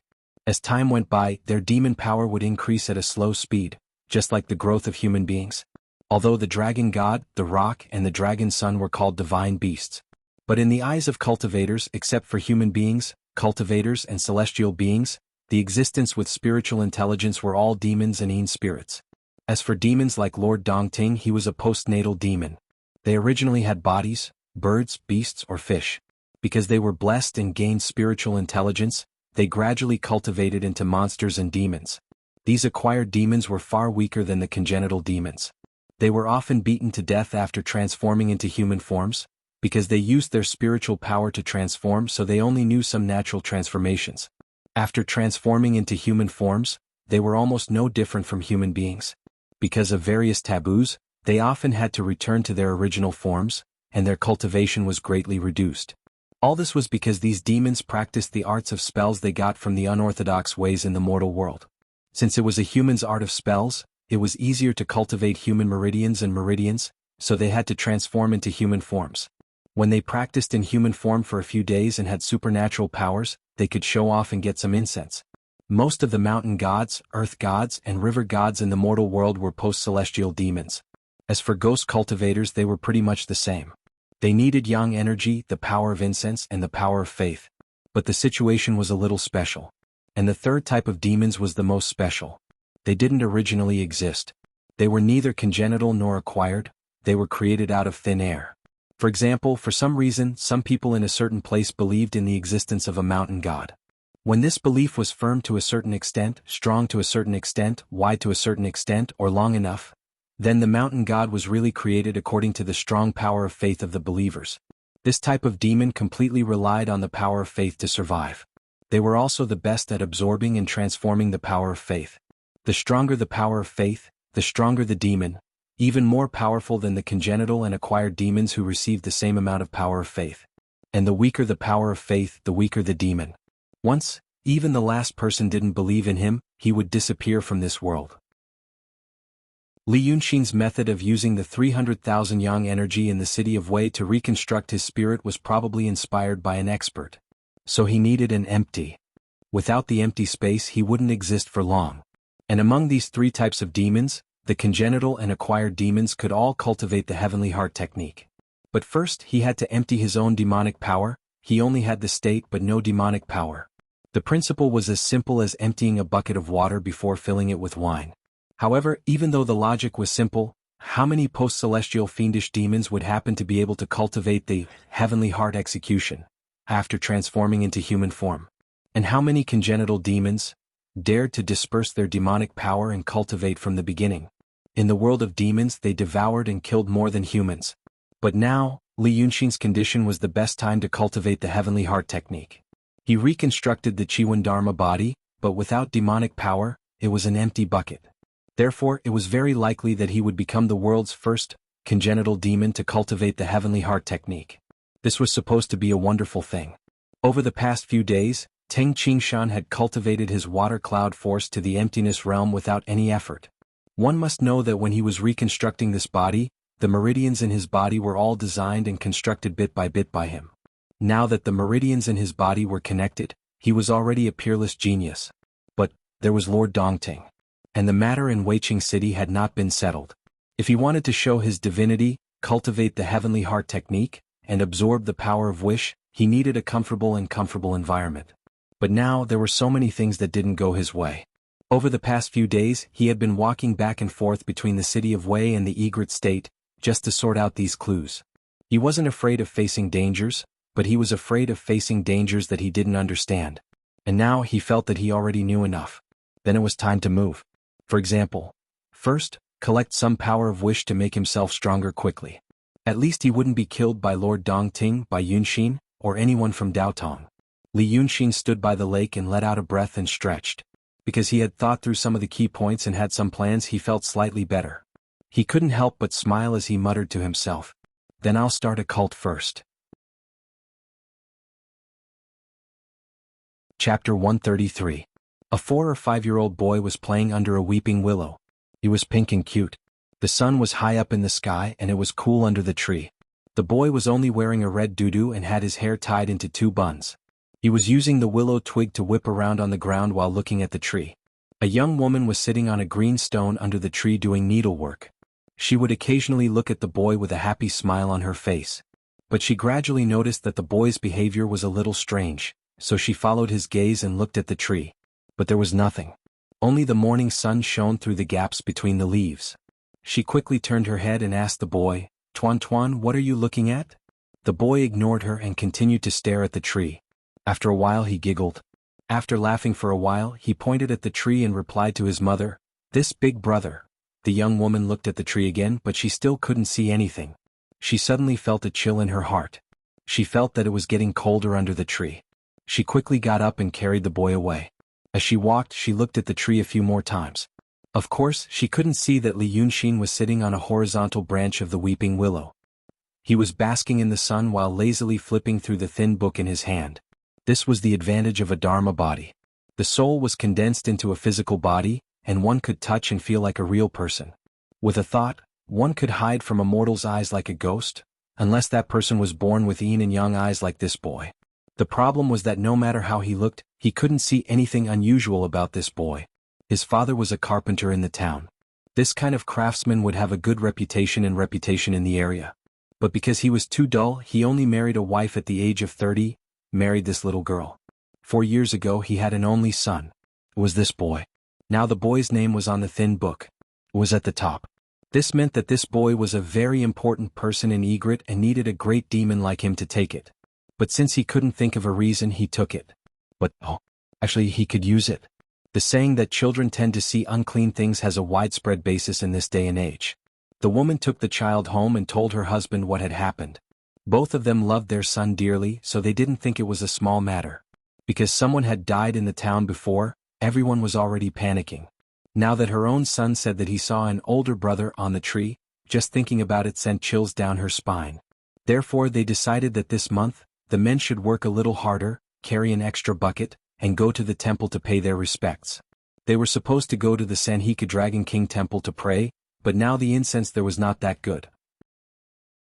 The temple attendant, Taoist Kuan Yangzi, was already dead. He had always boasted that his Taoist magic was unparalleled. How could anyone believe that there was a real god in the temple? After much discussion they finally remembered that there was a small temple on Nanshan Hill. It should be dedicated to a mountain god. However, it would take a day to go to Nanshan Hill and back. It was too far, so he planned to go there next month when he was free. But at night, something happened again. The carpenter went to bed early that night. He was just waiting for his wife to coax the child to sleep so that he could crawl into bed. The woman knew her husband's intention and felt her body heat up. She patiently watched as the child gradually closed his eyes. She gently tucked him in, took off her clothes, and crawled under the carpenter. But just as she lifted a corner of the quilt, suddenly they heard the child's bell-like laughter. The crisp, light laughter echoed in the dark room. At this moment the sky was dark, and the courtyard outside the house was quiet. The carpenter and the woman were instantly rooted to the spot. After a breath of time, they stared at the child with widened eyes. They saw him lying on the small wooden bed, waving his hands and grabbing at the air. He looked very happy. After laughing for a while, he stretched out his hands. It was as if something or someone was making him laugh and wanted to carry him away. The carpenter and the woman immediately had goosebumps. They then saw the oil lamp on the table suddenly flicker, as if a gust of chilly wind was blowing past. Fear finally erupted. The carpenter snatched up his clothes and ran out of the house, while the woman scrambled to get hold of the child and rushed after him. The two stood in the courtyard, shivering. They put on their clothes and didn't dare to go back to the house. Outside the courtyard, the sky was full of stars and the moon was bright. Teeth chattering, they discussed for a quarter of an hour. That very night, they went to the house next door to borrow 4 pancakes, a dozen eggs, a bamboo basket, and 2 torches. They immediately set off for the mountain god temple on Nanshan Hill. Li Yunxin sat on the roof of his house, watching the light slowly leaving Egret Island, slowly passing through the bamboo forest, and slowly disappearing into the forest. He sighed with a smile, alas, mother's love. The couple hurried all night and finally arrived at the foot of Nanshan Hill. This Nanshan Hill was also near Dongting Lake. However, the lake shore was relatively steep, and it didn't have the white beach near Egret Island. Although the scenery was good, it was not famous. They were scared and tired all night, hungry and cold. At this time they saw a broken post pavilion on the side of the mountain. Although it was overgrown with weeds, it was still clean. Squinting and looking carefully, they could see a corner of the eaves of the mountain god temple halfway up the mountain. So the couple was a little relieved. They had arrived at the foot of the mountain and the sky was clear. There shouldn't be any ghosts. Thinking that they still had to climb the mountain, the child was tired and crying in the basket, so the couple decided to go to the post pavilion to rest and eat something. The sun rose and the couple felt warm. The woman coaxed the child for a while and the child stopped crying. The carpenter went to the lake and got some water to drink. He also got some for his wife. After eating and drinking, she was no longer hungry, so she leaned on the carpenter's shoulder and wanted to sleep for a while. However, as soon as she rested, the tiredness came like a tide. The woman hugged the child's arm tightly, and then slowly fell asleep with her husband. After a few seconds there was a low snore, and the child jumped out of the woman's arms. He staggered and almost fell. After muttering a few words in a low voice, he began to jog towards the west. There was an unknown small river in the west which was going to flow into Dongting Lake. The river was very shallow and colorful pebbles and green water plants could be seen in the river.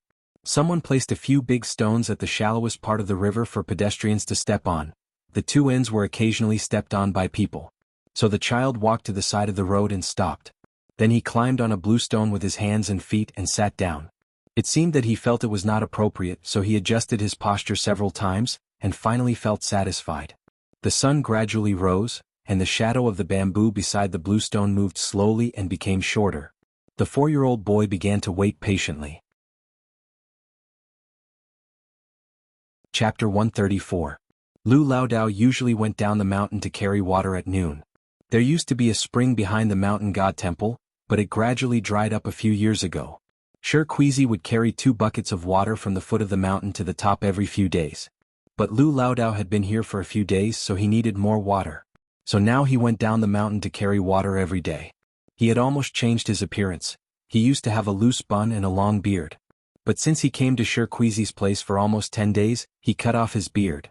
Of course, it was not shaved but cut into a short beard.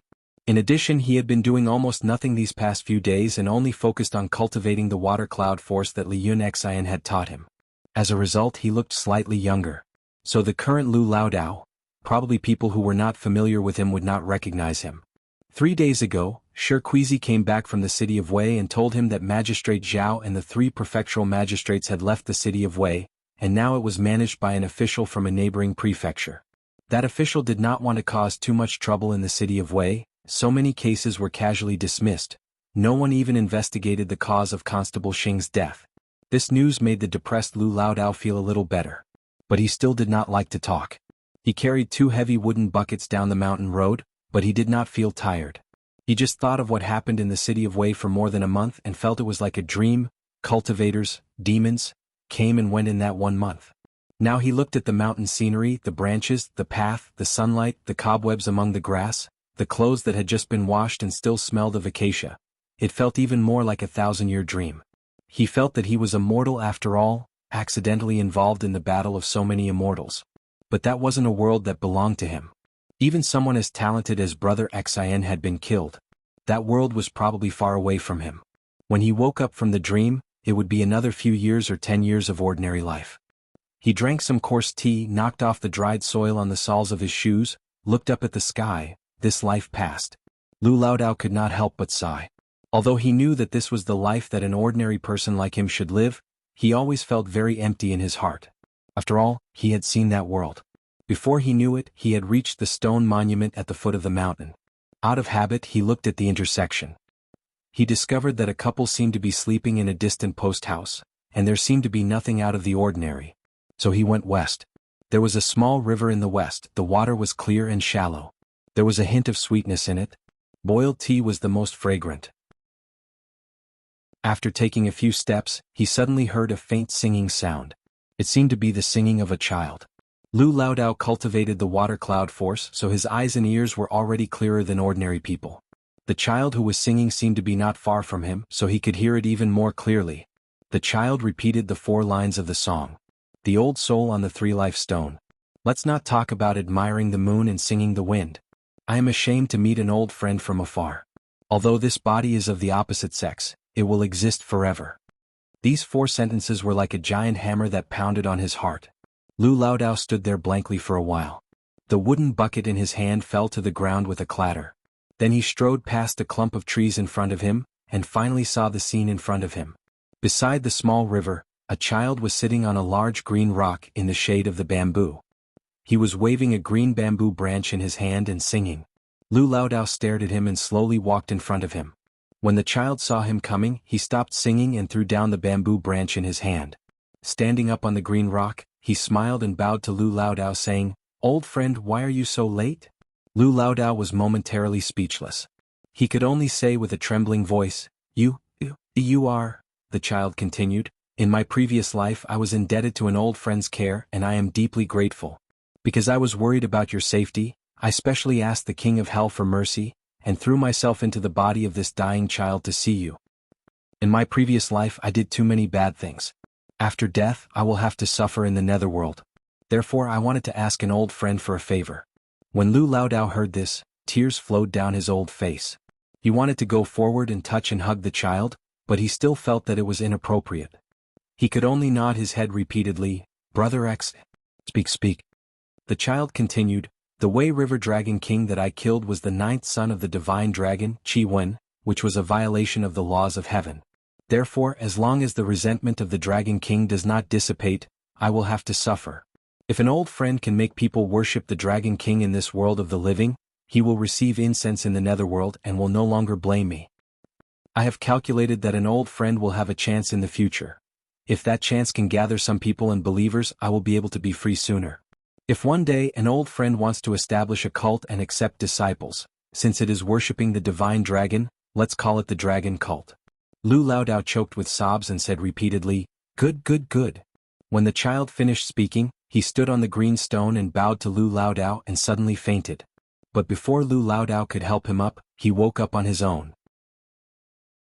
When he saw that it was a stranger in front of him and that the stone was cold, he immediately cried and turned over, almost falling from the stone. Fortunately, Lu Laodao caught him. When he carried the child kicked, hit and cried non-stop. The old man thought of the child just now, and then thought of his son and daughter who died young, and couldn't help but feel sad. When he woke up and thought for a while, he guessed that the child should be the couple's child, so he carried him over. When the couple was woken up, they panicked when they saw Lu Laodao and the child. But Lu Laodao looked good and he was wearing a Taoist robe, so the couple asked him if he was a temple attendant of the mountain god temple, and told him about the recent events. Lu Laodao had experienced it when he was poor. After listening to the reason, he remembered that Brother Xin said that he was reincarnated into the body of this dying child. He thought that the child's life was about to end, and there was no need to spend money to worship the god. It was better to leave some money or arrange a funeral or give birth in the future. But the carpenter had a child at an old age and the woman loved her son, so how could she listen to such words? She scolded the Taoist priest for speaking unlucky words, and cursing her fat and lively child to die. She was so angry that she didn't even worship at the temple and turned around to leave. Lu Laodao stood beside the post house, and watched as they carried the child away and tears flowed down his face. Li Yunxin stood beside him, looked at him for a while, sighed and also left. It wasn't that he didn't want to see Laodao, but it was for his own good. What he needed to do now was risky. This was the only way to minimize the risk. It wasn't that he didn't want him to spend the rest of his life with Shirkuizi on Nanshan Hill. But these days he often came to investigate, and realized that it didn't seem to be the life Laodao wanted. Since that was the case, he would fulfill his wish. What's the fun in living? By the time the husband and wife returned to Egret Island, it was already time for lunch. The neighbors on the street saw them and they were all curious about what was going on. The carpenter's family of 3 borrowed things in the middle of the night and rushed to the mountain god temple. This news had already spread during the day, and now it had become another strange story in town. The couple was angry and afraid. But since everyone already knew, they weren't afraid to say it. They told the story of meeting a Taoist priest at the foot of Nanshan Hill, and embellished the story to ease their anger, and also to share some of their fear. The carpenter was one of the more popular people in the town. Seeing that the carpenter's family was in trouble, and they were so relaxed, more and more people started to gather. Li Yunxin stood beside the carpenter's family of 3 and listened to them. He knew the time had come. So he suddenly pounced and possessed the child's body. Chapter 135. The 3 of them were sitting outside a tea house on the long street of the town, talking. The owner of the tea house had ordered tables and chairs from the carpenter, so they had a good relationship. So he served tea to the 2 and told them to have a good rest. He picked up the child and teased him, saying that if he didn't dare to go home tonight, he could stay at his house and go to the temple of the Dragon King tomorrow. Or he heard that there was a Taoist priest on Mount June. Maybe he could ask for a favor. The onlookers saw that the story was almost finished, so they lost interest and planned to leave. Because the sun had almost set behind the mountains, the street was covered in shadows. The afterglow of the setting sun gilded the people dark red, and there was a slight breeze. At this time, the child suddenly stuttered in the arms of the tea-house owner, "My time has come." Although it was a child's voice, the tone was calm and steady, as if it came from the mouth of an adult. At that time, the owner was turning to greet the people who were about to leave. Hearing the voice, he turned to look. He found that his little nephew was calm and indifferent, and that expression? He suddenly remembered what the carpenter couple had just said. Fear gushed out from the bottom of his heart like a tide. His arm trembled and the child slipped from his arms. The carpenter couple didn't hear what the child had just said. Seeing her son fall on the ground, the woman hurried to help him. However, she saw the child take 2 steps back, avoiding her hand. Such a pink child wearing a doo-doo, after stepping back 2 steps, unexpectedly stood still with a solemn face. He bowed to the carpenter couple and said calmly, "My time has come." The onlookers finally saw everything clearly. It was as if a cold current swept through the crowd. The noisy crowd quietened down in an instant. A chill slowly crept up their spines. They all stared at the child with round eyes. They saw him say to the carpenter and the woman, who were also stunned, "I was the dragon prince of the vast sea, and my real body was Chi-Wen.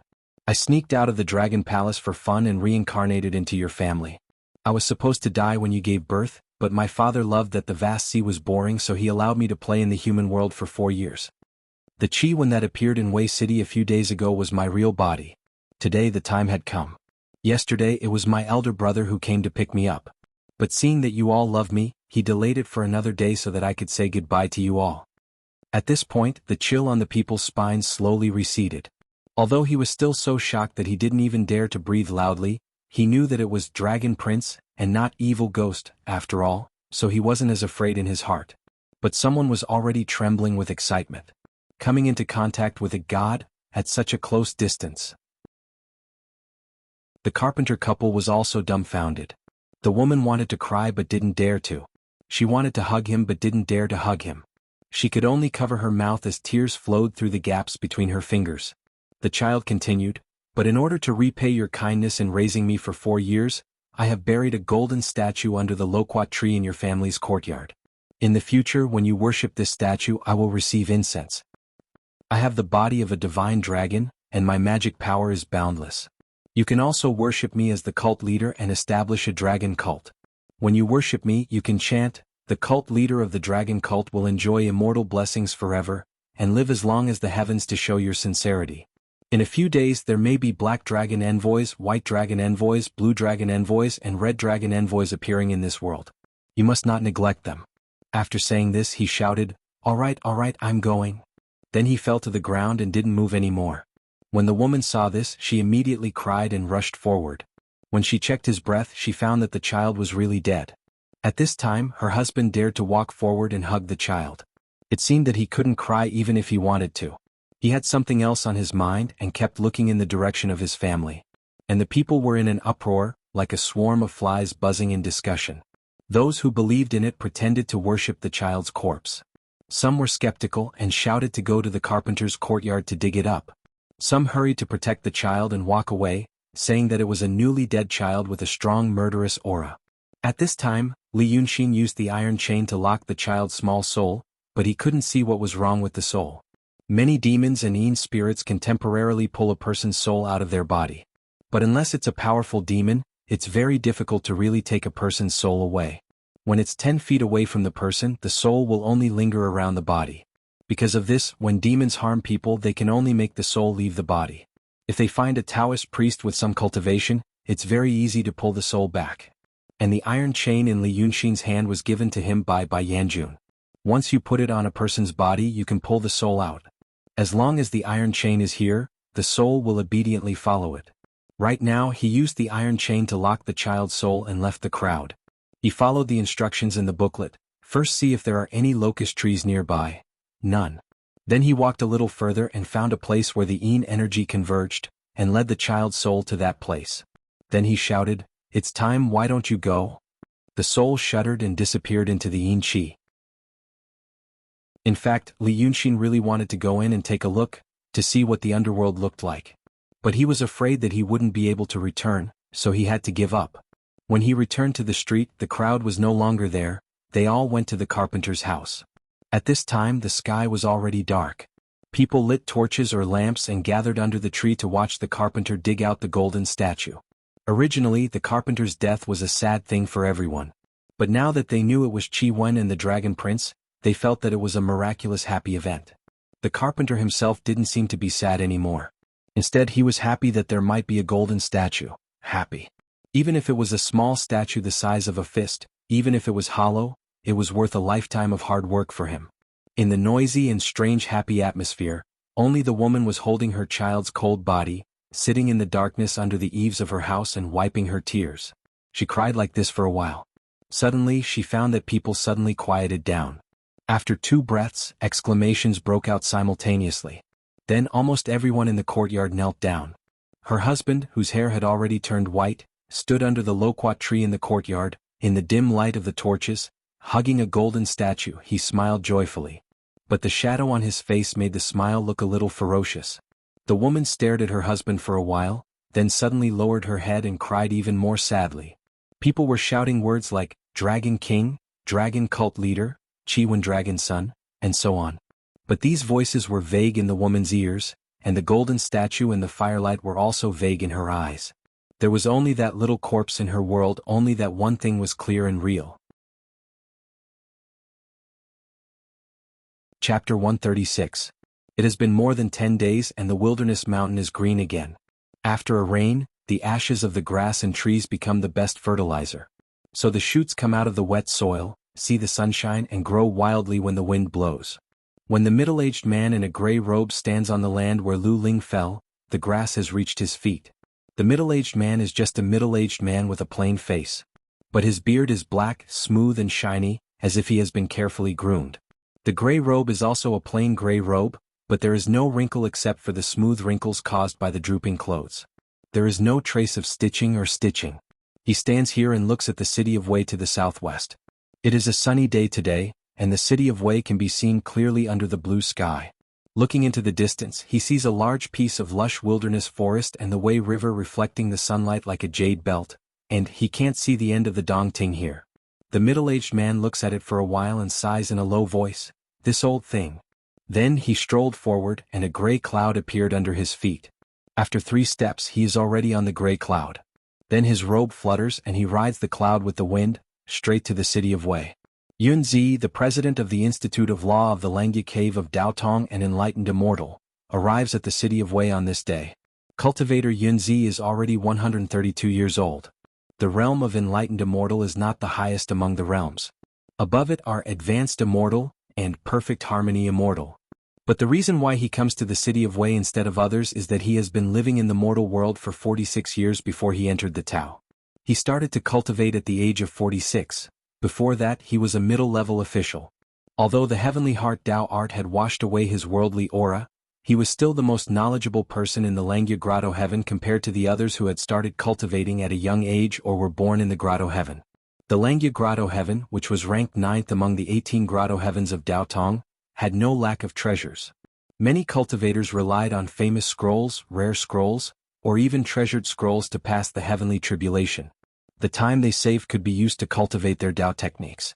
But this time Ling Kongzi, who was the most talented and favored one in the cave, died in the city of Wei, therefore he had to come forward and take care of it in the mortal world. After all, this Yunzi was the most perceptive. At least, that was what the cultivators of Langya Grotto Heaven thought. Yunzi, who stepped into the city of Wei, hid his tracks. No one noticed this immortal descending from the sky. He had already used his supernatural power to send a message in advance. Therefore, when he arrived at the place where the Shangqing pill cauldron was stationed, the servant had already prepared a place for him to rest. Yunzi didn't seem to care about those external matters. He only called one person over and immediately asked about serious matters. This person was the closest servant of Tsong Yunzi in the city of Wei. Her name was Chiu. His real name was Chiu Yiqi and he was a member of a good family in the city. Because he wanted to learn Tao techniques, he used money to send to the Shangqing pill cauldron sex station.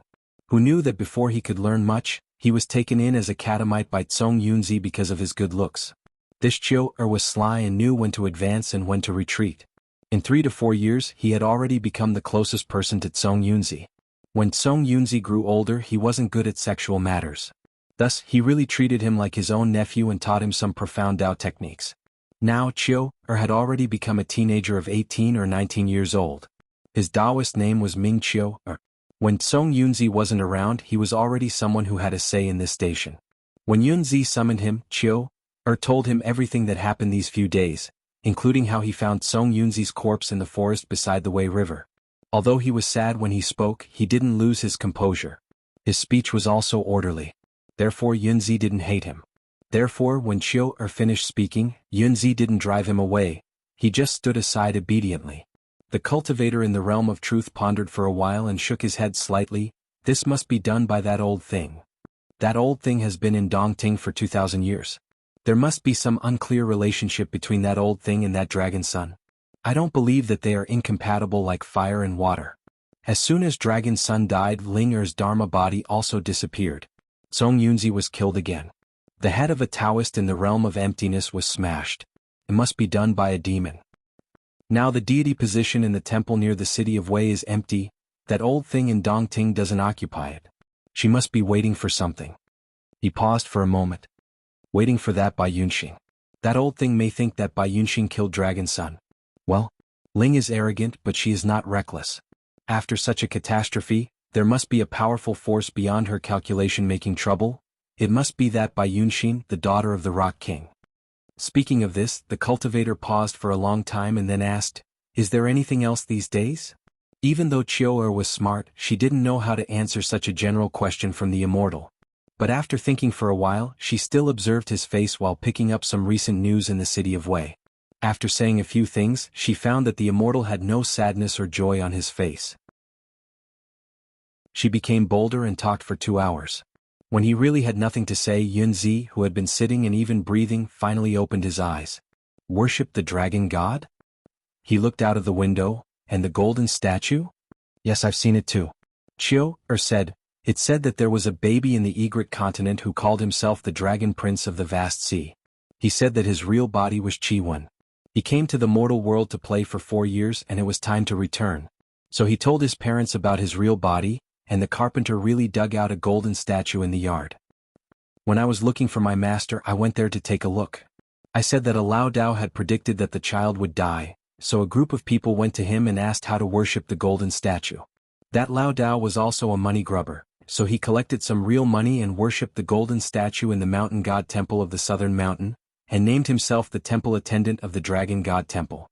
But that thing? Chiu-er frowned. Immortal, I've learned some techniques. I can also distinguish the Reiki on the golden statue. There is Reiki, but it's not the Reiki of the dragon's son. Yunzi said indifferently. Chiu-er's face showed just the right amount of surprise. How did Sendo know? Yunzi shook his head slightly and finally showed a slight smile. There is no vast sea. There is no dragon prince. I think that it must be a clever demon that possessed the child's body, and used his mouth to say such nonsense to fool the ignorant mortals. That demon doesn't know much and mortals have no way of knowing. Thus, the golden statue definitely has the demon's Reiki. Chiu-er pretended to be enlightened. Sendo is wise. Then, the so-called dragon cult is just a bunch of useless people. Yunzi shook his head. No. There is only one thing. The dragon son does have a chi kiss. It is the Wei River Dragon King, the dragon son that was killed. The Wei River Dragon King's true body is a chi kiss. Even your master doesn't know about this, so how did the demon know? If you want to say that it was a coincidence, the dragon son has 9 sons, so how did he fall for the Wei River Dragon King? At this moment, Chiu-er really didn't understand. She could only stand there and listen quietly to what Sendo was saying. Yunzi thought about it for a while and smiled. This old thing. This monster that gathered the divine dragon cult not only knows about Chi's kiss, but also absorbs the power of faith from the Joss flames beside that old thing. A demon that can do this can't be an idiot. Since he isn't dumb, then why did he make up such an obvious lie? What vast ocean dragon prince, why? It means that someone instructed him to do so. He purposely said that, but he also mentioned the chi kiss. What was real and what was fake to make people curious? Curiosity leads to investigation and contact, to see what the dragon son's chi kiss is like. Yunzi heaved a sigh. This old thing has a plan. He instructed people to do such a farce. But, these are all common tricks in the mortal world, how can they hide from me? He set up such a trap to lure Bai Yunshin here. So what if Bai Yunshin is here? He still wants to lure people from Daotong into the trap. Chiu was just listening at first. But now she really listened to it. For a moment she forgot to be respectful and actually interrupted. So someone instructed a demon to make up such an obvious lie to attract attention? But what about Sendo who lured people from Daotong into the trap? Yunzi wasn't angry. He just smiled again. Ling killed Dragon's son, so that old thing naturally wants to take revenge. But that old thing definitely doesn't want to do it himself. He only wants to see people fight until both sides are injured, then he can take advantage of it. I heard that Dragon's son died that night, and then Ling and Bai Yunshin fought. I don't know much about the inside story. But if I want to take revenge, I don't want to know everything. It's definitely not wrong to kill both of them. This is how demons do things. Ling disappeared from here. It must be that old thing's doing. With this, he lured me into this mess to help him fight with Bai Yunshin. This old thing is good at scheming. I'm not a fool. I'm not anxious, so I won't fall into his trap. Let's see how his dragon cult gets stronger and stronger. Let's see how it ends when he finally lured Bai Yunshin here. Chiu seriously thought for a long time, and felt that there was a loophole in Sendo's deduction. So she asked, Sendo, how can that person be so sure that Sendo will definitely participate in it? Fairies' remains are important, but after all it's just. Yunzi glanced at him. Remains? Who said that Linger is dead? She carries the soul calming bell that the master of calligrapher gave her. Even if Black Bai Yanjun came personally and wanted to steal her soul from the bell, he would have to ask the master of calligrapher for permission. Chiu was stunned when she heard this. Sendo actually asked him questions for so long, and even told him such a secret. But she was only stunned for a short while, and then she understood Sendo's intention. She immediately knelt on the ground and kowtowed 3 times, and said with a trembling voice, in the name of Sendo. Sendo told me so much, it must be intentional. But she heard Yunzi talking to himself and interrupted her. Look at the questions I asked just now, is it still useful? Although it's a little dirty, it's not bad to have a smart person to temporarily stay. After all, she has some foundation and she's not a person from Daotong. Chira was stunned and she raised her head to look at Yunzi.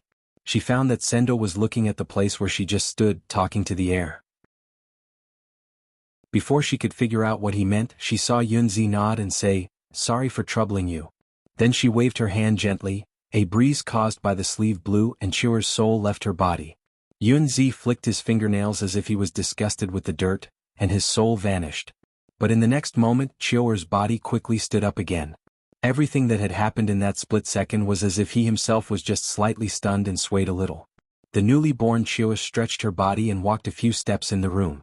Then she said naturally, it's a pity that all the people of the Ling Su sword sect in the city of Wei are dead. After this, I still have a good debt to settle with the Ling Su sword sect. I fought with the souls of Li Chunfeng and his wife, and both of us were injured. I was killed by 2 Emptiness Realm swordsmen. 2 useless people. Li Chunfeng and his wife's only son escaped. Now that I think about it, it's really, don't be angry. Yu Yunzi shook his head. It's already a great achievement for you to be able to find them and injure their divine soul true bodies. Think about it. You fought with Li Chunfeng's incarnation from 1,000 li away, and you were seriously injured. When you ran into those 2 swordsmen of the High Void Sword sect, you lied to them and told them that the 10,000 miles of mountains and rivers painting was there. You lured them into killing you, took away your talismans, and sealed Li Chunfeng's only son's ocean of qi and mountain of snow for you. The whole plan was flawless. Your talisman was made by a Taoist of the culmination realm. No one in the secular world can undo the seal on his ocean of qi. So what if you let him escape temporarily? You will find him one day. There are traces of that child in Clear River and Wild Plain Forest. I know his name is Li Yunshin and he is very handsome. Wasn't he the young man in the temple who said that Ling and Dragon's son were fighting? Since he is dead, the jade slip of enlightenment is either in the hands of that old thing or Bai Yunshin. Or maybe it is in Ling hands. Since you and I are here, what else can't be solved? With our intelligence, it is naturally easy to play with these demons in the palm of our hands.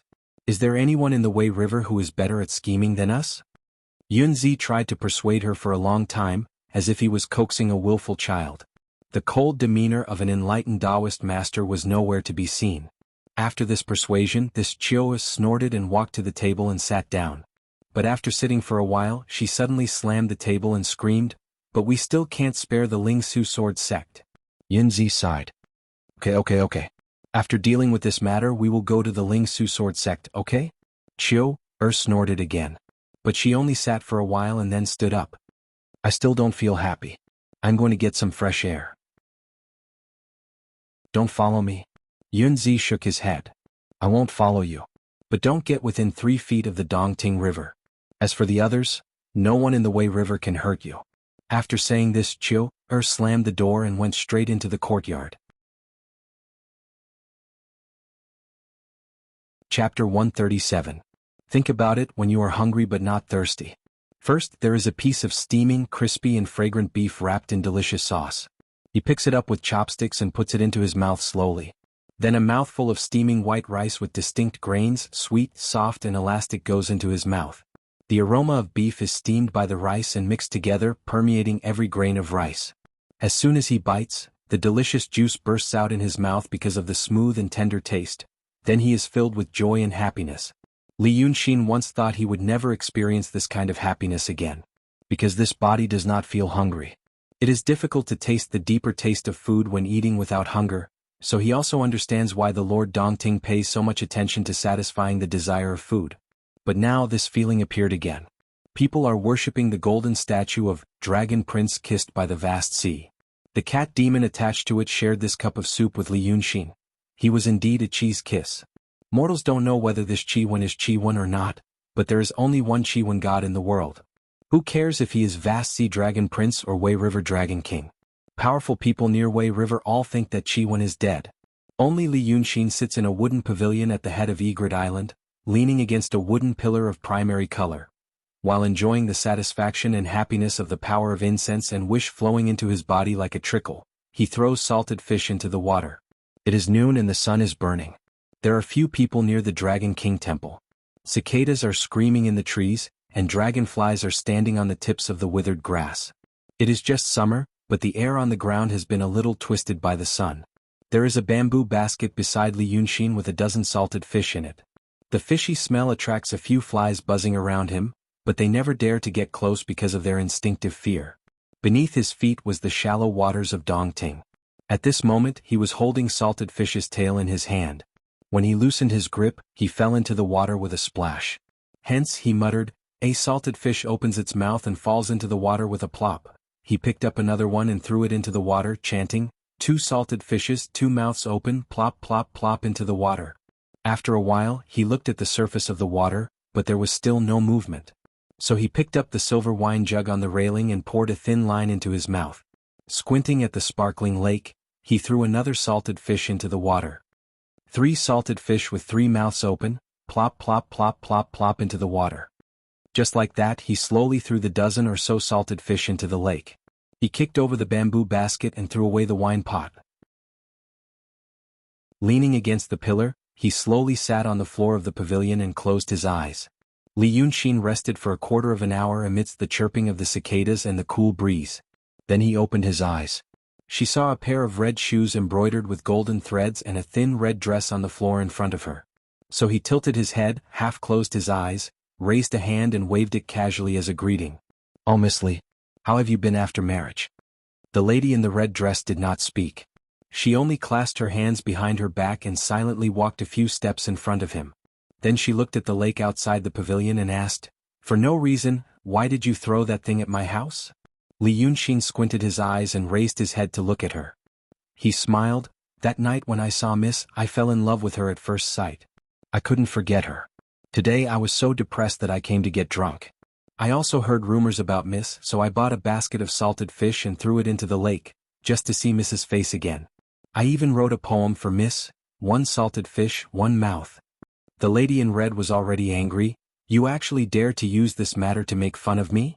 You're just a ghost cultivator-ine master. But halfway through her words she suddenly stopped. Her thin brows furrowed and her bright eyes turned around. The expression on her face became indifferent again. She only said, oh, so that's how it is. That Du Xing, when he was alive he was an interesting scholar who studied hard. But after he became a ghost and wanted him to become a ghost cultivator, he only knew how to say, my karma is here, my karma is here. He's a fool. The moment he saw me, he cried and threw a tantrum, saying that he owed me a great debt of gratitude. How boring. You asked me how my marriage is? Not good at all. When Li Yunxin heard this, his eyes lit up. He slapped the fan in his hand and stood up. Yes, yes. A mortal's soul will be damaged if it leaves the body for a long time. Once it is damaged, it will become stupid and only have a heart of obsession. After all, that Du Sheng is just a mortal. As for me, The lady burst out laughing. Since you are interested in me, are you willing to follow me to White Forest Red Flower City and be my husband? Li Yunxin was stunned for a while, as if he couldn't believe that this matter was settled so easily. But after a while he hurriedly stood up and said, I'm willing. The lady's pair of bright eyes looked at him up and down for a while, and the smile on her face suddenly disappeared. She took a step back, flew upside down and sat on the railing. Her pair of slender legs swung back and forth in the air, revealing her faintly discernible snow-white ankles under her skirt. Do you think I'm stupid? The lady slightly pouted and glanced at Li Yunxin. When you saw me that night, you only heard people call me Red Lady, but did they ever mention that my surname is Li? Just now you called me Miss Li. How could you not know that you've already given yourself away? Hearing her words, Li Yunxin was instantly dumbfounded. She stood rooted to the ground, unable to say a word. Seeing him like this, the lady finally smiled complacently. You're really smart. You know that I'm the daughter of Lord Dongting, and you also know that Daoist Li on Mount Jun is my father. I've heard about your matter from my father. She slightly narrowed her eyes, a dangerous smile appeared on her face. You're that dragon son's friend. Since you're that dragon son's friend, do you know how I was beaten back to my original form, how I turned into a red carp, and how I suffered? At this time, Li Yunxin put away the previously feigned look of admiration on his face and became serious. He slightly frowned and clenched his silver teeth. I know.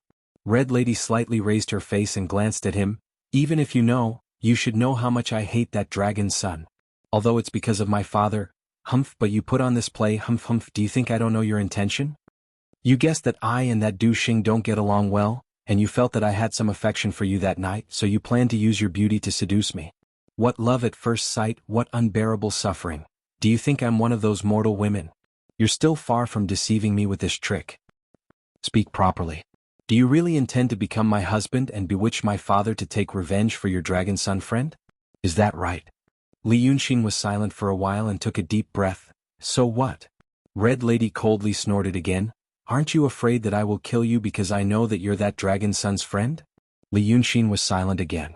After a moment of silence, he suddenly burst into laughter. Ha! So what if I die? He stopped smiling and looked at Red Lady with a slightly ferocious face. My friend was killed and your father, Lord Dongting, was also his friend. But I told him these things and he wanted to hurt me. It's okay if he wanted to hurt me, these days. But nothing happened. He is the Lord Dongting, a powerful monster for 3,000 years. Dragon's son died beside Dongting, but he was indifferent. Do you know that there is a dragon cult recently? Worshipping Dragon's son. Worshipping Cheese Kiss. Is there such a humiliation? Li Yunxin said angrily, I'm just a Yin spirit that is about to take shape. What can I do to that Daotong and the big monster? Do you know what's going on with the dragon cult? If you ask me, isn't it caused by that Daotong and the monster? He used the name of my friend Dragon's son to absorb the power of incense and wish, but he absorbed it from another monster. She even wanted to humiliate him again. Yes, he died. But how can I bear such a great humiliation? Li Yunxin swung his sleeves fiercely. I can't think of anything else. In order to avenge this, I give myself to you. So what? So what if you kill me? This is my last chance. After he finished speaking, he stared straight at Red Lady. Although he looks fierce, he seems to be afraid in his heart. He grasps and puts down the folding fan and raises his head slightly. Obviously, he is cheering himself up in his heart. Red Lady looks at him calmly for a while. Suddenly, she shakes her head slightly and smiles. She raises her hand to fix her hair, and then squints at the distant Dongting. Then she turns to look at Li Yunxin. Look at you. Am I that fierce? Give yourself to me. What kind of nonsense is that? Do you think my appearance and temperament have wronged you? She purses her lips and smiles, looking at Li Yunxin up and down. I like your temperament. You are an honest and loyal man, but you know how to be flexible. She is silent for a while and sighs slightly. I am also like you. I married Du Xing just to repay his kindness. I am a ghost, so I can only have a ghost marriage with him. I didn't expect that. He has completely changed. Such a turn of events seems to make Li Yunxin stunned again. He looks at Red Lady in a daze. The resolute and sad expression on his face is gone for a moment, and he looks extremely embarrassed. After being stunned for a while, he takes 2 steps back and stutters, Red Lady, you are? I am." Red Lady shakes her head and squints at the Dongting in the distance. "Although Du Sheng is not pleasing, he is my wife after all. That night and these days, I have not paid attention to him. I don't think I will in the future. I just let him stay in Red Flower City and support him. But since he is here and I am not a shameless person, I won't promise you anything else. You should give up on such thoughts. As for the dragon cult, my father doesn't know it." Red Lady looks at Li Yunxin seriously. "You don't know the relationship between my father and Dragon's son, so it's not your fault for this misunderstanding. But don't worry, my father will never ignore it. It's not convenient to tell you the key, but you have to wait patiently. My father also suspects that the dragon cult is created by Daotong and by Yunxin, but it is also because of this that he has to wait. Let's see how powerful the dragon cult is.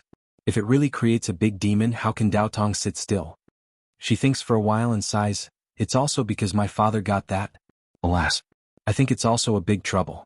That woman." Li Yunxin immediately says, I heard from the Lord Dongting that he got another concubine.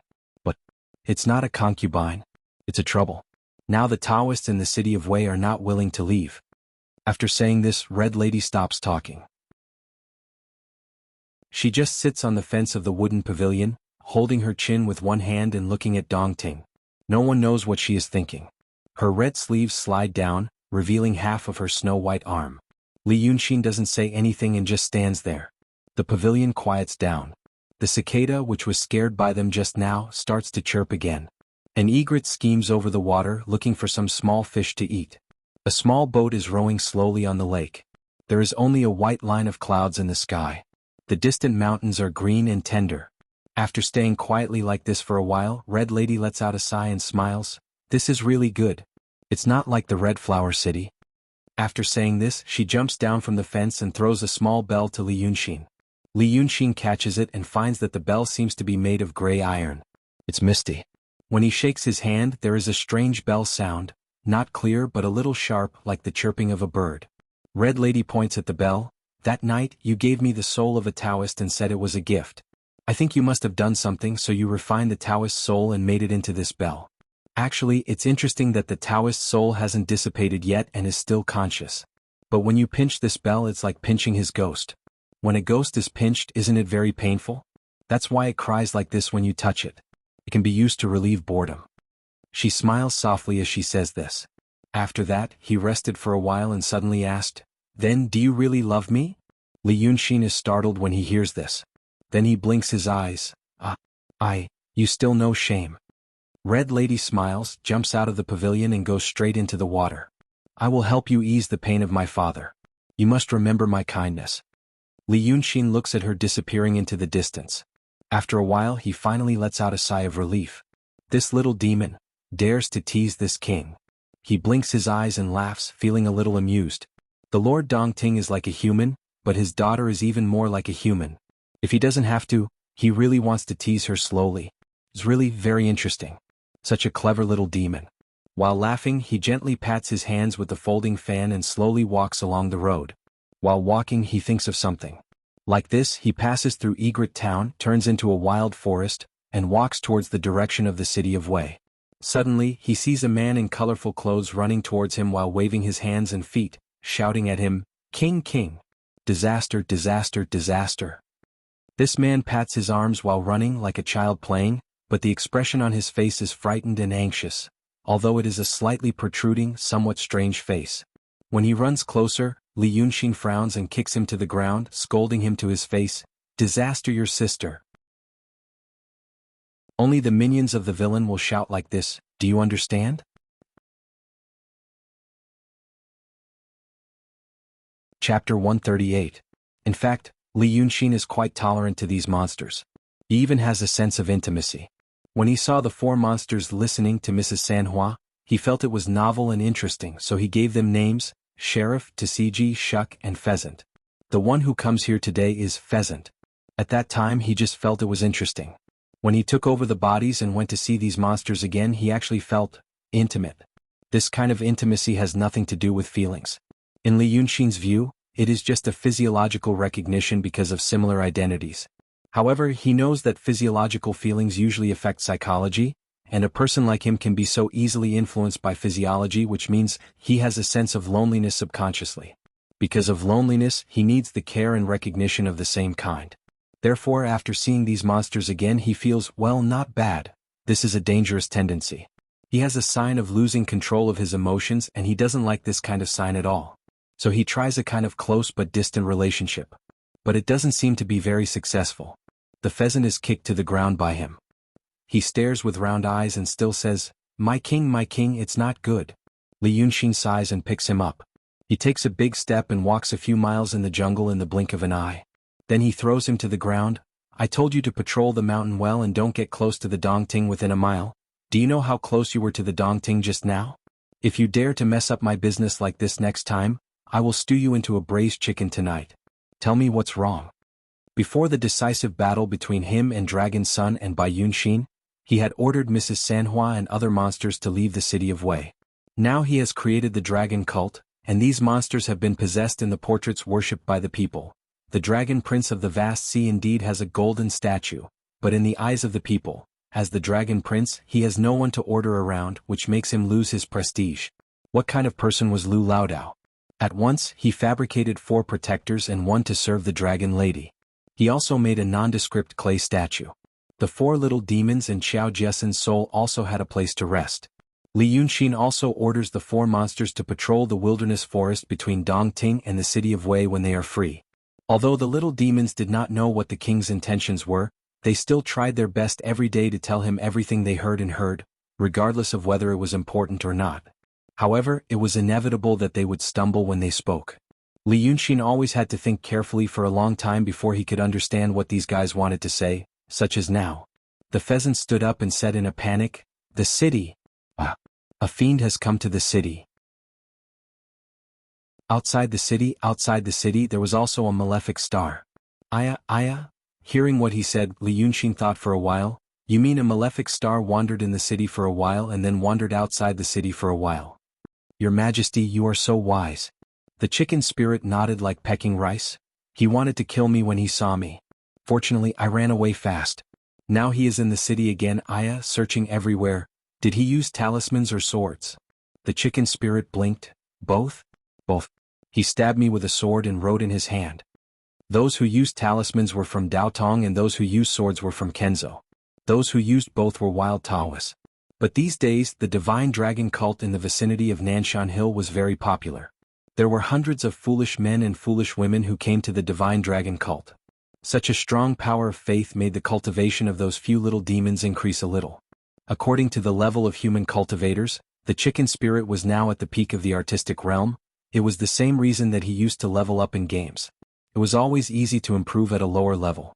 A demon at the peak of the artistic realm could transform into a human form, although it was just an illusion. This kind of demon was not a newly formed evil spirit that did not know the immensity of heaven and earth. To the unruly Taoists, it was already a very strong opponent. But how could he chase the chicken spirit to this state? Li Yunxin thought for a while and smiled. Okay. Take me to have a look. He knew someone came to the city of Wei, from the sky. He had his own source of information. It was not only limited to these few demons. Logically speaking, there should not be anyone who was not part of his plan, at least one kind of people. So what happened today should be very interesting. Today's city of Wei was complicated with all kinds of forces. He was walking on a tightrope, even more dangerous than when he was between the 9th young master and Lu Ling. He didn't really like this kind of secretive life, but he didn't like turning into a corpse after doing something spectacular. Well, if he died now he would not even leave a corpse. Are you kidding? Who did not like the life of being respected by all? But he had to deal with these people and these things. The jade slip of enlightenment was what Daotong and Kenzo wanted. Li Yunxin should be on their list now. If he really showed his face and made a name for himself, endless troubles would come. No matter how strong he was, he could not fight against Daotong and Kenzo alone. But from another point of view, Daotong and Kenzo would not do their best to deal with him alone. That kind of huge thing could affect the whole body. Many things did not depend on whether it could be done, but whether it was worth it. Since his parents were still being hunted after living in seclusion for more than 10 years, it meant that the jade slip of enlightenment was quite worth it, in the eyes of Daotong and Kenzo. But there seemed to be a bottom line. Otherwise there would not be a few Taoists looking for it in private. If Daotong and Kenzo mobilized all the forces in the world to do this, no matter how powerful his parents were, they would not be able to hide for more than 10 years. So in order to be able to show his face in public in the future, he needed to know how much Daotong and Kenzo were willing to pay for this jade slip of enlightenment. The previous price was a few cultivators of the Lingshu sword sect. It seemed that they did not care. Then it was the genius girl Lu Ling, who was at the peak of the transcendent state in the Langya cave. But Li Yunxi knew that it was not enough. After plotting against Lu Ling, he had thought that today would be the day when a stronger cultivator would come. It was a pleasant surprise that he got this body of Qi Wen. He had accidentally integrated into another force. Demons. If he used it properly, it would be a big backer. What he needed to do now was to kill this cultivator in the city of Wei. At the moment, Li Yunxin only knew that such a person had come to the city of Wei, but he did not even know whether it was a man or a woman, old or young. He also did not know whether he liked this person's character. But he only knew one thing: this person had to die. Moreover, he had to die a tragic and unexpected death. In the 36 paradises and 72 sects, there were no more than 1,000 cultivators who were above the enlightened master realm and below the perfect harmony master realm. And there were no more than 100 cultivators who were above the profound realm. These people were scattered among the 108 paradises, and they were already treasures. So he planned to kill an enlightened master in the city of Wei to show them. As long as the decision-makers of Daotong and Kenzo were not immature, they would realize how painful it was, how strong he was, and how much they would have to pay if they wanted to continue to take the jade slip of enlightenment. Sure, there would be more profound realm cultivators coming to kill him. But they would also understand that he would not let them die quietly, and the whole world would know about it. Li Yunxin did not know what Daotong and Kenzo were afraid of, but he knew that they did not want to see this matter become a big deal. So, they would change to a relatively gentle way. For example, by playing tricks or scheming. At that time it would mean that he would be recognized as a feudal lord by Daotong and Kenzo. But the premise was that the enlightened master had to die. This would be a huge and meticulous project. Right now, he had only just built the framework and wanted to take a look at the extra screw in the framework. Li Yunxin returned to the Dragon King Temple and the Taoshi Road, which had become a ruin. He did not have many emotions in his heart. The ruins were still ruins and they would remain ruins for a long time to come. Manpower was very slow, and grass had already sprouted between the broken walls. Some homeless people found houses in the ruins that had not completely collapsed, and did not seem worried that the houses would collapse while they were sleeping. Li Yunxin walked around the ruins for a while, and then called the chicken spirit out of the city to patrol the mountains. Some people were discussing the miraculous things that they had seen in the vicinity today. They said that a handsome young Taoist had caught a ghost from a haunted house in broad daylight. Then he seemed to have fought with some kind of evil and showed off his power. This was exactly what the chicken spirit had said. According to him, at that time he had transformed into a red-crowned and colorful rooster, and was walking around the city of Wei, following Li Yunxin's instructions to see if there were any high-level Taoist. He saw a handsome young man waving a willow branch in his hand, walking along the street. He did not seem very happy, and his brows were tightly furrowed as if everyone on the street owed him money. Then the young man stopped in front of an inn.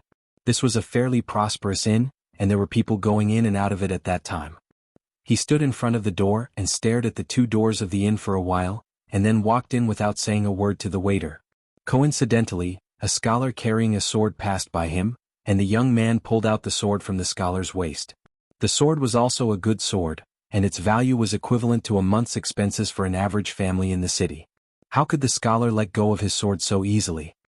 He only paused for a while, and without fear of what the young man would do, he pounced on him to take his sword. But the young man did not even look at him, and with one kick, he sent the scholar flying 5 or 6 steps away. The crowd was in an uproar and thought that he was a martial arts madman, robbing and committing murder in broad daylight on the streets of the old city, and perhaps he would swing his sword at the next moment. Who knew that the young man only took the sword, and raised his hand to nail the door of the inn. With a thud, the sword was inserted into the door. The waiter of the inn immediately felt heartache and took a deep breath. This was a century-old inn, and there was a pair of door gods carved on both sides of the door, and they looked very lifelike. It was said that it was made by a master in the early years, and after that master passed away, the value of this pair of door gods increased. Everyone who came and went knew that there was an allusion to this door, and it slowly became a sign of this inn. Now the young Taoist's sword was inserted into the forehead of the door god, and even if the sword was pulled out, there would be a big hole, so how could the waiter not feel heartache? The waiter saw the innkeeper shouting, and the innkeeper also felt heartache and took a deep breath, and hurriedly ordered someone to report it to the authorities. But at this time the young Taoist frowned and shouted in a low voice, "Still not coming out?" This shout was like a spring thunder. The people around him felt their ears go numb from the sound. They didn't understand how this seemingly ordinary young man could make such a sound. And after this shout, the corner of the young man's mouth also bled. It was as if he had also broken his own throat with that shout. But he did not care and only shouted with a hoarse voice, "Come out!" After this shout, more blood flowed out from the corner of his mouth. Who had ever seen a guy who only shouted twice and broke his own throat? It was as if this body did not belong to him and he did not cherish it at all. He only treated it as a piece of clothing, as if he needed to change it at any time. But soon, people's attention was no longer on this young Taoist. A cloud of black gas from the statue of the door god on the door slowly gushed out. Then, under the clear sky and bright sky, a strange whirlwind appeared on the ground. Then that cloud of black gas suddenly shrunk, fell to the ground and grew with the wind. In just a breath's time, it turned into a big ghost with a green face and sharp fangs. This sudden change almost scared the people to death. Some people were speechless and their faces were full of fear and they turned around to escape. Some people could not move and only felt their legs go weak, and their crotches became hot and wet. Some people did not even feel anything and fainted on the ground with their legs together. But just as these people were about to escape, the young Taoist priest had already pulled out the sword that was stuck in the door with a flip of his hand. He held the sword in his right hand and with his left hand, he wrote a talisman in the air. This sword suddenly shone with a golden light, as if it had just been taken out of a blacksmith's furnace. Then the Taoist slashed with the sword. The big ghost with a green face and sharp fangs immediately turned into a puddle of stinking black water, splashing on the ground. Everything happened in the blink of an eye. Only now did people realize that they had met an expert. They trembled and retreated a few steps and then started to shout. They had eyes but did not recognize Mount Tai, and were lucky to have met an expert to slay the demon and so on. But the young Taoist did not even look at them and only threw the sword away, and with a hoarse voice, he said to himself, "Is this still usable?" It was another tattered body. "If I can't find a good and usable one, After saying this, he raised his hands to support his face. He quickly applied force, a cracking sound. The young Taoist broke his own neck. Everyone was stunned. After being stunned for a while, someone walked forward in disbelief and checked his breath. He was really dead.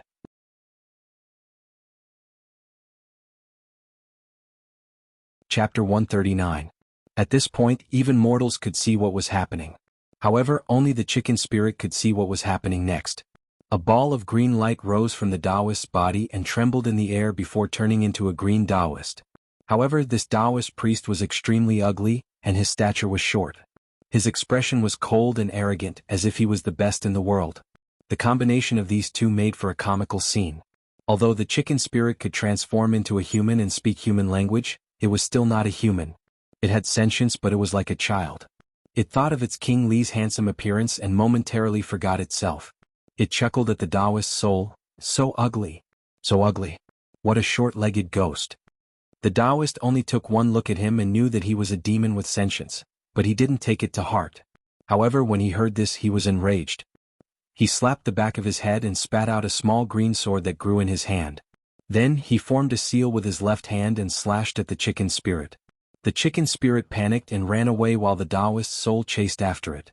Although the chicken spirit's cultivation was shallow, it was still a winged creature and had a body. The Taoist's magic power was considered strong, but he had lost his body and was under the scorching sun. As time went by, the chicken spirit actually chased him all the way out of Wei City. Only then did the Taoist's soul want to retreat. The chicken spirit was also scared and said, "Grandpa, don't chase me anymore, don't chase me anymore. You're so handsome, don't let the wind blow your mouth out of shape." Hearing this, the Taoist stopped and said to the chicken spirit, "The next time I see you, little demon, I'll definitely kill you."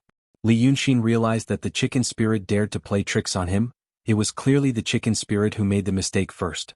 Although killing someone because of a disagreement wasn't something a Taoist master would do, according to the chicken spirit's description, the Taoist soul wasn't a righteous person. In truth, even the cultivators of Daotong and Kenzo were mostly a bunch of mentally ill reservists. He did not take it to heart, he just wanted to see what kind of deity could actually use the techniques of Daotong and Kenzo together. So he walked to the front of the inn. Many people had already gathered here, and they were all discussing the miraculous events of yesterday. However, the puddle of stinky liquid at the place where the big ghost was killed yesterday had not been cleaned up, so the stench in front of the inn was already unbearable. The shopkeeper frowned and said that he had tried many methods such as splashing water on it, burning it with fire. But the puddle of stinky water refused to disperse. Now that the smell was getting stronger and stronger, the guests in the inn all wanted to return their rooms and money. His heart ached so much that he got 3 blisters in one night. Li Yunxin stood in the crowd and stared at the stinky water. He understood what it was. That young Taoist priest was very strong. This stinky water was actually something similar to his Qi Wen's godhead. For hundreds of years, people believed that there was a door god on this door. Even if they did not believe it, they would think, maybe there really is one, in their hearts. Then there would be ghosts possessing the body and receiving the power of wish. Over time, people thought that there was a god on this door and there was indeed a Yin god on this door. So was this Yin god a real door god or a fake one? In between these two blurry boundaries, it became something similar to Qi Wen's emptiness. But for thousands of years, no cultivator had any ideas about this thing. First, you had to turn yourself into a soul. But turning into a soul would cause your mind to be damaged, and you would no longer be your former self. And from a ghost to a ghost cultivator, it was a rather long process, and if you were not careful, your soul would be destroyed. And finally, this emptiness was created by people's belief. It was not as stable as Qi Wen's godhead. Once there was no one to believe in it, it would be gone. But today that young Taoist priest not only killed the big ghost attached to this emptiness, but also directly dismantled that emptiness, which was this stinky water. But even though it was dismantled, Li Yunxin was not out of ideas. He was not sure about other demons, but since he was Qi Wen and his origin was somewhat similar to this emptiness, he had a deeper understanding of it. And this deeper understanding was enough for him to comprehend some methods to accomplish this. This was probably the God-given ability of demons and divine beasts. Some things could be understood instinctively without the need for cultivation. But he was not in a hurry to act, and instead waited in the crowd for a while. More than half of the criminals would not be able to resist returning to the scene after committing the crime, and blend in with the crowd to take a look. Although this wasn't a crime, but according to the chicken spirit's description of that person, he would probably return to take a look. Unfortunately, he miscalculated this time. After waiting for half an hour, there was still no future. However, this miscalculation seemed to have given him a deeper understanding of that person. But in that person's future there was something else. This street was called Guqing Street, but in fact it used to be called Guqing Street. The name, Guqing Street, had been used for nearly 200 or 300 years, until the former capital of the city of Wei was conquered. At the end of this street was the abandoned palace of the city of Wei. The abandoned palace, as the name suggested, was an abandoned palace. When the city was conquered, the Qing army massacred the city for 3 days before stopping. Because of the fierce resistance of the former royal family, they suffered many losses. So after killing the emperor in the Golden Palace and stealing the treasures, they burned the palace down. Unfortunately, there was more than one Daqing state in the world. Although the cultivators did not say a word, the royal families of other countries strongly condemned this atrocity. There were always disputes in the world and there were always wars between countries. In fact, the royal families and aristocratic families of different countries all had marriages with each other, and they were implicated. If a country was destroyed, even the royal family was not spared, then the world would be in chaos. The founder of the Qing kingdom killed General Fen Wei, who had ordered the massacre. But everyone knew that without the approval of the emperor, no one would have the guts to kill the emperor in the Golden Palace and burn the old capital. General Fen Wei was also born in a family of officials, so he did not know the taboo. But in the end, he made his stand, and the matter gradually subsided. But because of this, the ruins of the palace had not been touched. It was regarded as the mausoleum of the last emperor of the former dynasty, who was first killed in the palace, and then burned down by the fire. Thus, the Guqing Street leading to the abandoned palace slowly became the Guqing Street. The city of Wei was a big city, and it used to be the capital of the country. So the people of the city of Wei always had a different complex in their hearts. Back then, the city of Wei was the capital of the country for nearly 1,000 years. The capital was only a few hundred years. Li Yunxing could understand this kind of thinking. And now, under the bright sky, on this Guqing street full of pedestrians, a group of Yin spirits came. The one in front was an armored soldier on horseback. His face was like a melted candle, looking ferocious and terrifying, as if he had been burned alive when he was alive. He held a big spear in his hand. The spearhead was decorated with black tassels. Behind him were 5 soldiers, all wearing armor. But the armor was full of scars, as if he had been killed when he was alive. His face was also ferocious and terrifying, as if he had been burned together with the armored soldier on horseback. Such a group of Yin spirits passed through the crowd on the Guqing street, openly passing through. Everywhere they passed, the pedestrians shivered, thinking that someone was talking about them behind their back. But no one could see them.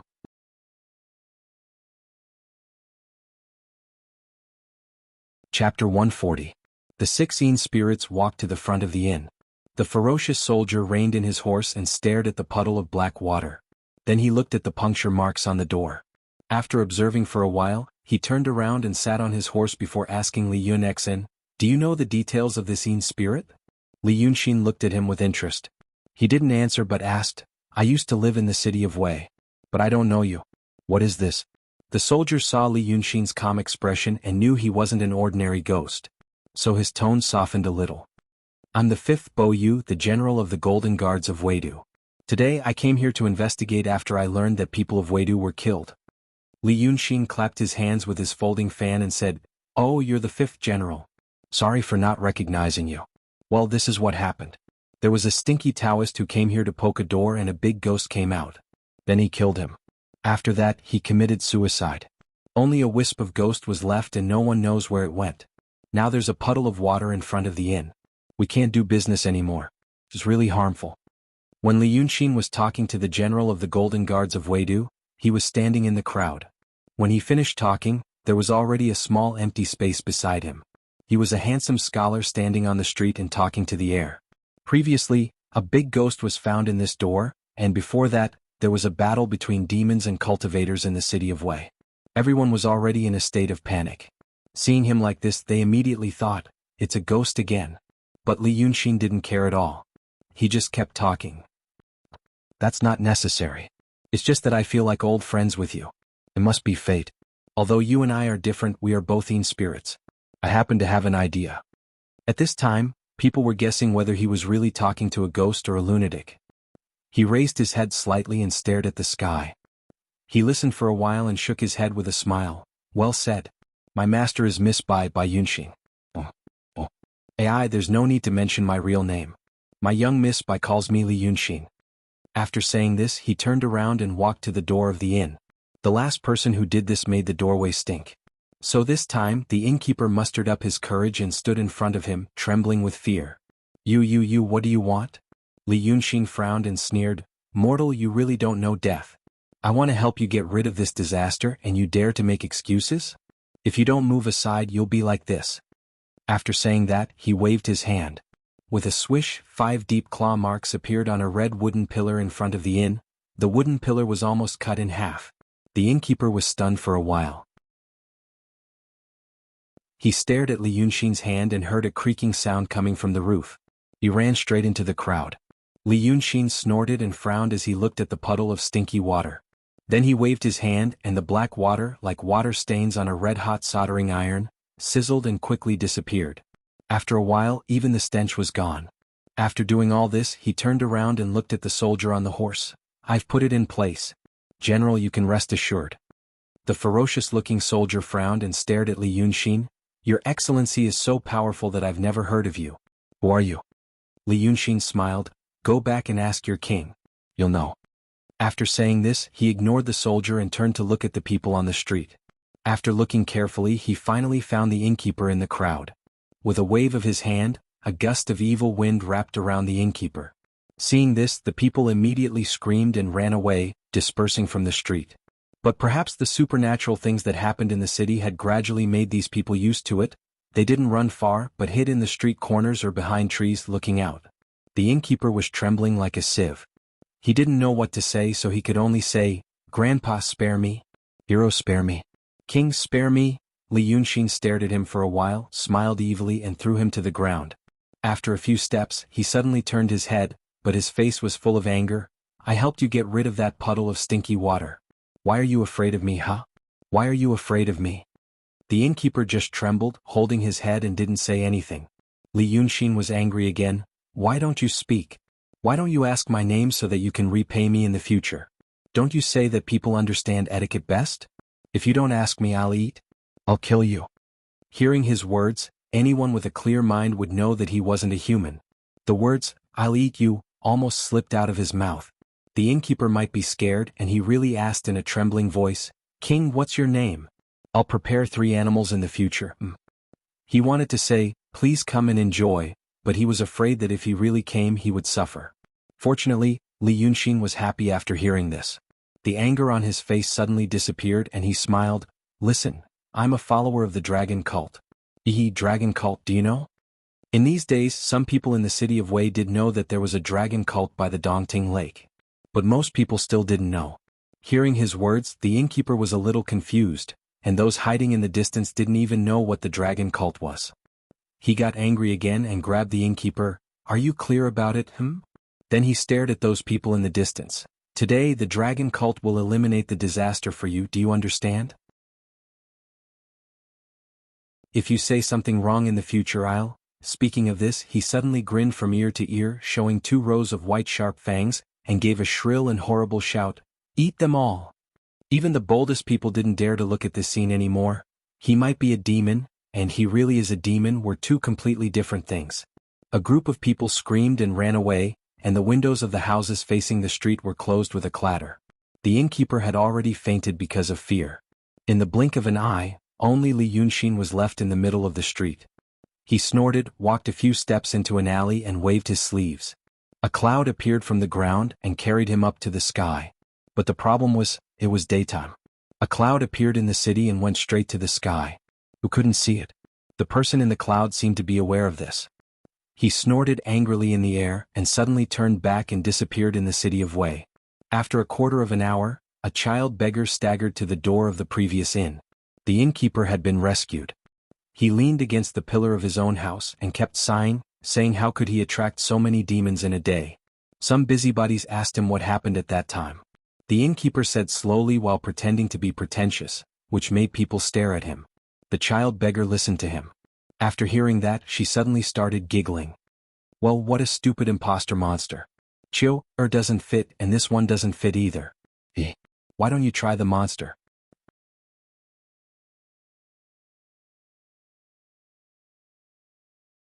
Chapter 141. The beggar said with a smile and immediately ran towards the direction where the cloud landed. Although the city of Wei couldn't be compared to the cities with millions or tens of millions of people in the future, it was still a famous city praised by people of this era. Although the beggar's legs were as fast as the wind and it only took him half an hour to get there, he didn't find anything except a group of stunned and panic-stricken people. Everyone said that there was indeed a person who landed here. He was very handsome. How could a demon be so good-looking? He must be an immortal who came to the city of Wei to kill the demon. Some said that the person's dressing and clothes were very familiar. He looked like the Taoist who was walking around in the city of Wei. It was said that the Taoist made a miraculous thing like a river full of sour soup. Hearing this, some people exclaimed, I do remember him. These words spread quickly and were heard by the beggars. Originally, he just wanted to find a stupid demon to change his skin. But after hearing these things, he calmed down and frowned. Because he still remembered the reason why he came to the city of Wei with Yunzi. After thinking for a while, the beggar slowly walked away and returned to the residence of the Shanqing Danding sect. Naturally, there were some servants who didn't recognize him and blocked his way. He killed them with a wave of his hand. Yunzi was sitting on the couch and looking at the sky and clouds outside the window. Seeing the beggar came in, he smiled bitterly. You broke your body again. The beggar snorted. She is good-looking but useless. He only said a few words and his throat broke. That's really troublesome for me. Originally, I wanted to replace him with a stupid demon, but I found something strange. Yunzi liked the way the other party was acting, calm and rational instead of flying into a rage. So he praised him carefully. Oh? I knew it wouldn't be that simple when you said you wanted to go out and play. You really gained a lot. What is going on? The beggar was even happier after being praised. He squinted his eyes and smiled. He jumped onto the table and sat in front of Yunzi. His left hand brushed aside the messy hair hanging in front of his face, and his right hand grabbed the dried fruit on the table and put it into his mouth. As he ate, he talked about what he had seen and heard.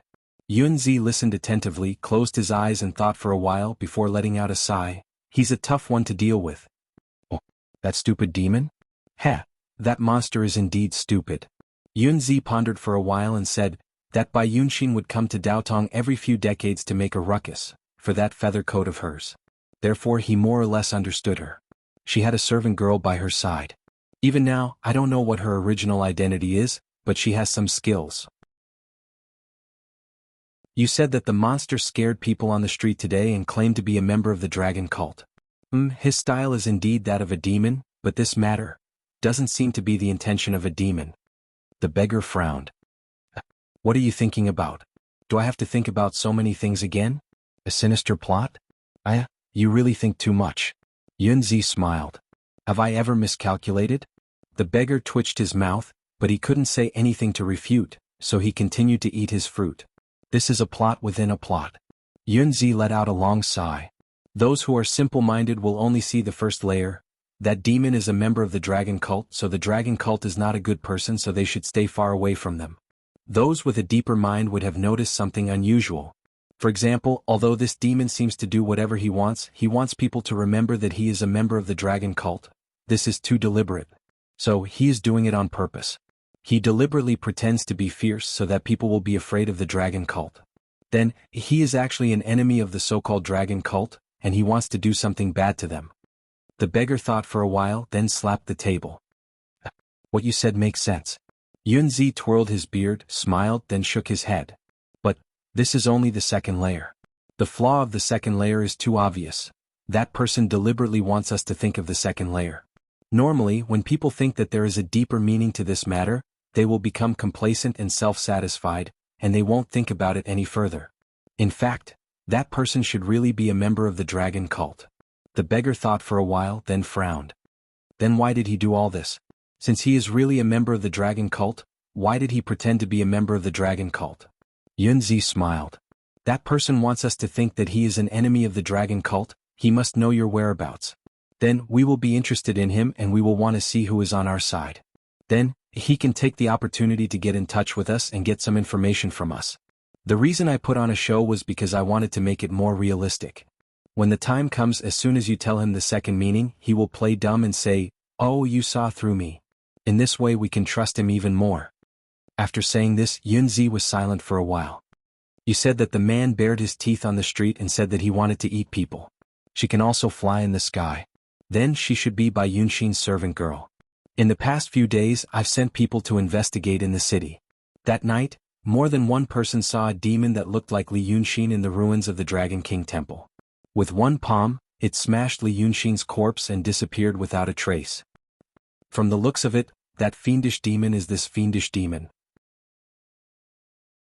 I previously deduced that the dragon cult is related to Lord Dongting and Bai Yunxin.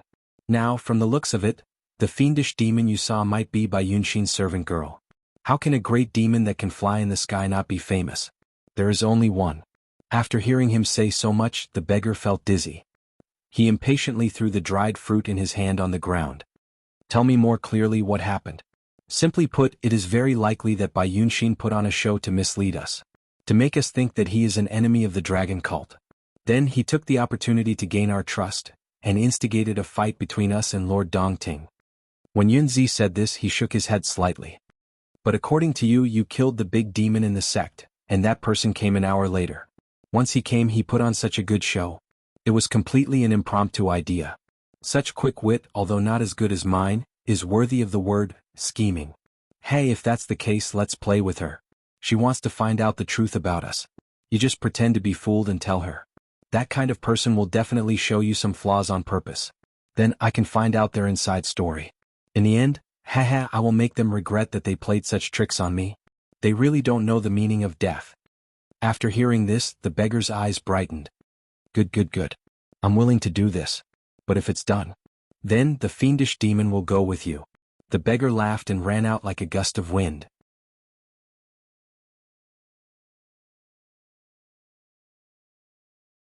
Chapter 142. 2 days later, the beggar finally found the man who called himself Li Yunxin. He was sitting in a branch of the Southwood restaurant in the north of the city, drinking wine. The street was lit up and there were young men and women.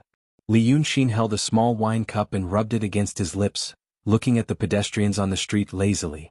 Occasionally he smelled the aroma of snacks on the street and tossed a few taels of silver to the waiter, asking him to buy them. Soon, the table in front of him was filled with all kinds of food, looking very sumptuous. But he didn't eat, only sipping the wine as if he was waiting for someone. The beggar walked over as if there was no one else around, sat in front of Li Yunxin casually, grabbed the food on the table and started eating. Seeing this, the waiter hurried over to chase him away, but Li Yunxin smiled and waved his hand. "This is a friend. It's okay." The beggar glanced at him and continued to eat. When he was full, he burped and stared at Li Yunxin carefully. "You're an interesting demon." Li Yunxin was slightly stunned and frowned. "What?"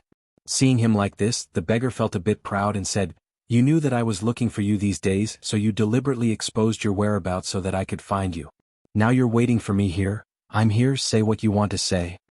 Li Yunxin was stunned again and slowly put down the wine cup. "I don't know what you're talking about. See you later." After that, he stood up and was about to leave.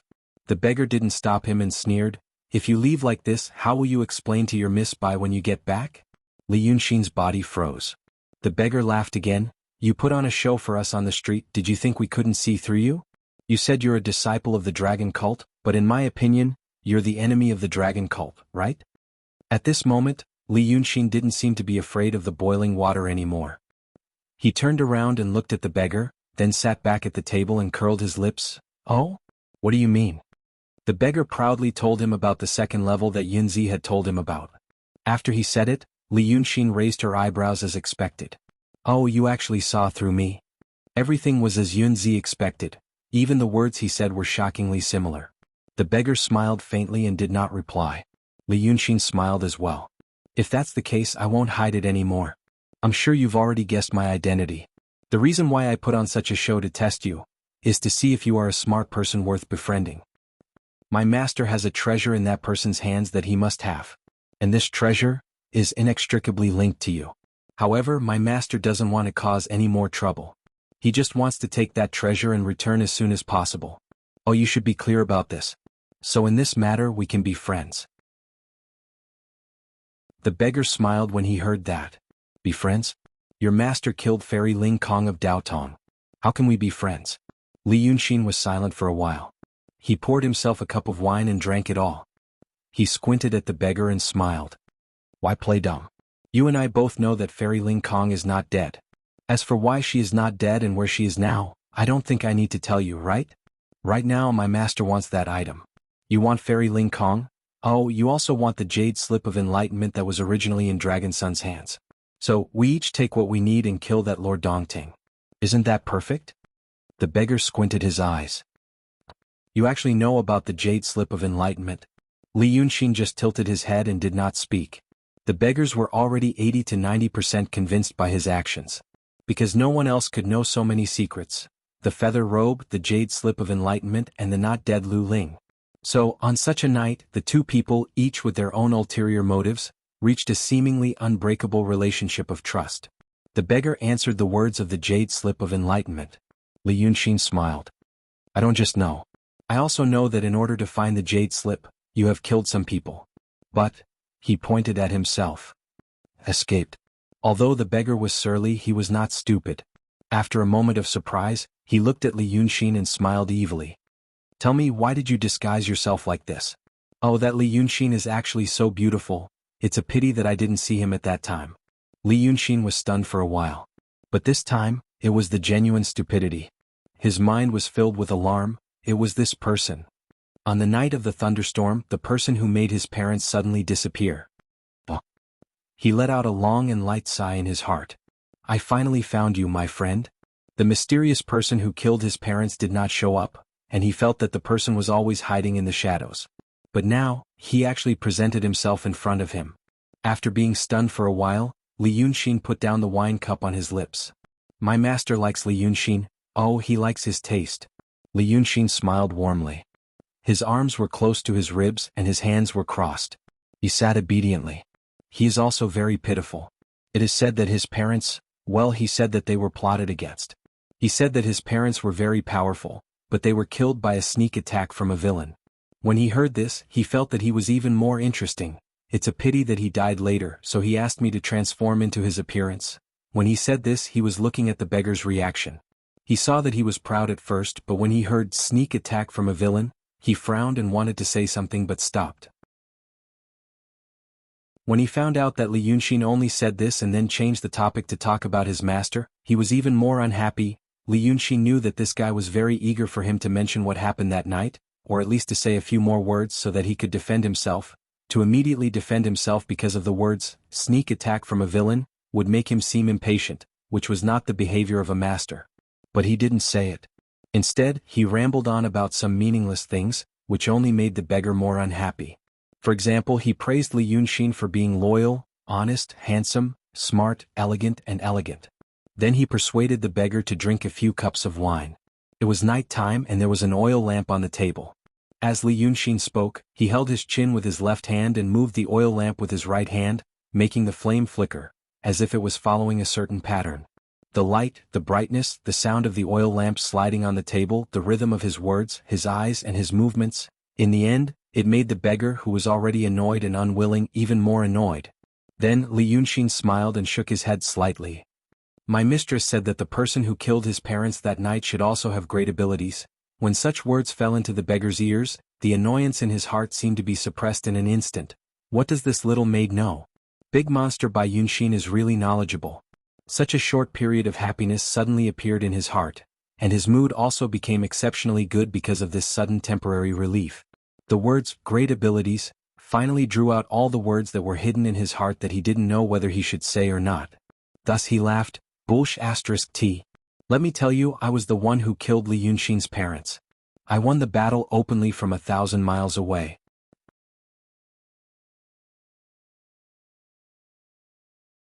Chapter 143.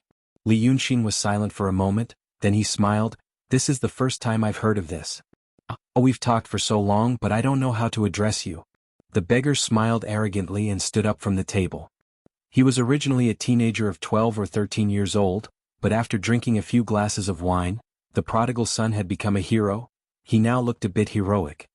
Call me Qing Liangzi.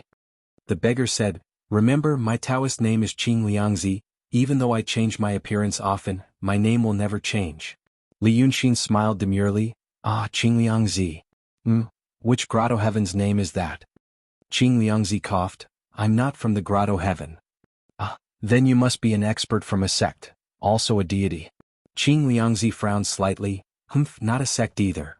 Although the candlelight was dim, Li Yunxin had keenly captured the change of expression on this mysterious Qing Liangzi's face, especially when he drank and his control over his facial muscles became weaker. It was a very familiar expression, and he had seen it more than once in his previous life.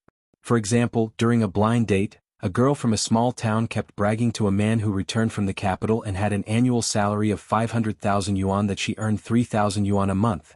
She was considered an elite in the local society, and looked at the silent man with a contemptuous and arrogant expression. Li Yunxin saw the expression on Qing Liangzi's face that a man should have. This made him feel astonished. In his opinion, even though Qing Liangzi wasn't a very normal person, he was more normal than all the cultivators he had met. Perhaps because they needed to go through the heavenly tribulation, almost all the cultivators in Daotong and Kenzo had very serious psychological problems.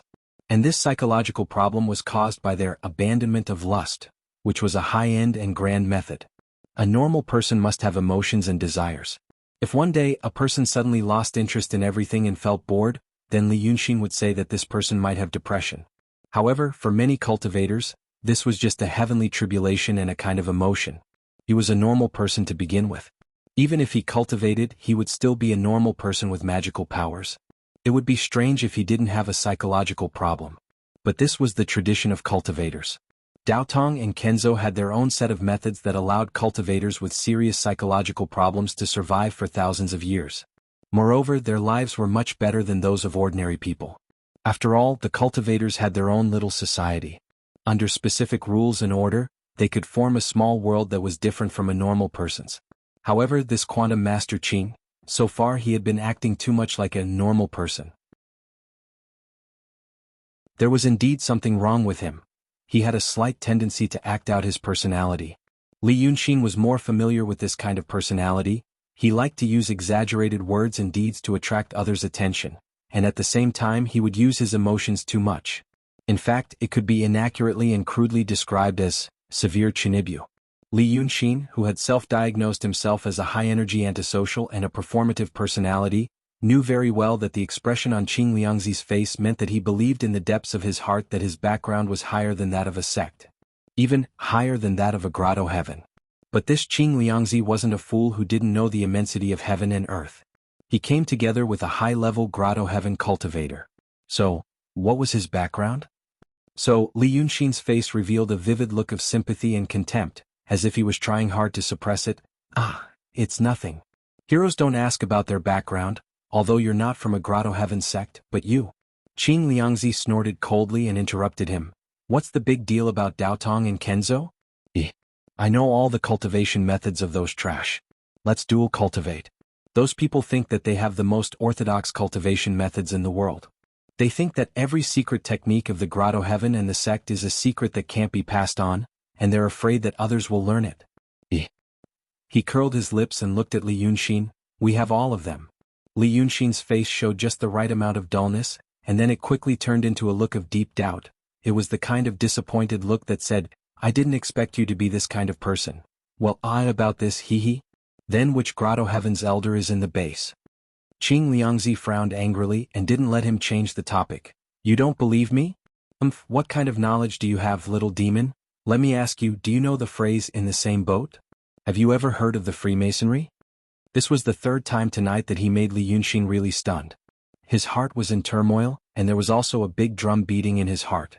The ferocious waves slammed into the drum, causing his expression to change. Of course he had heard of the Freemasonry. That was in another world. It was an organization that seemed to be overly interpreted and mysterious. Of course it seemed. According to his limited knowledge, it was a huge and mysterious religious organization that was said to have a history of thousands of years. It appeared in England in the 18th century, and its literal name was Freemasonry.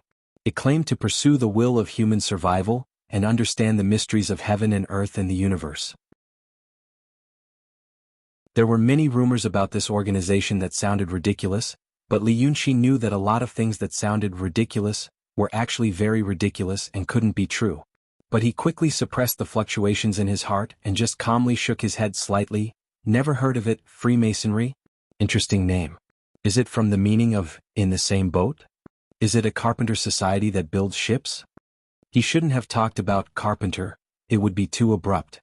But he had to take the risk.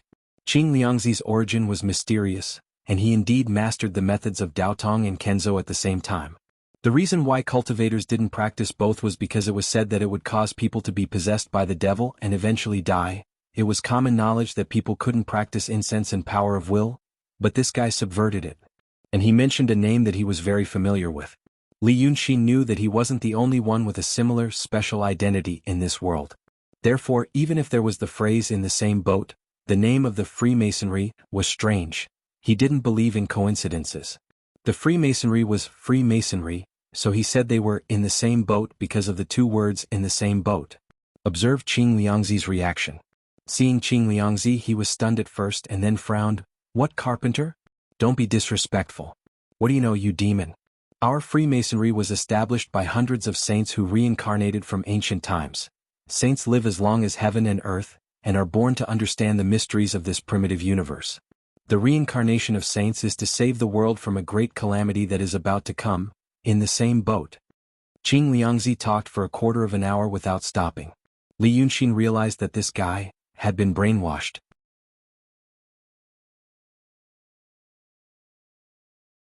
Chapter 144. Brainwashed was not a derogatory term. Everyone abided by the so-called moral code. Which one of them was not brainwashed? But in this quarter of an hour, Qing Liangzi showed an obvious tendency to be controlled, which was contrary to his nature.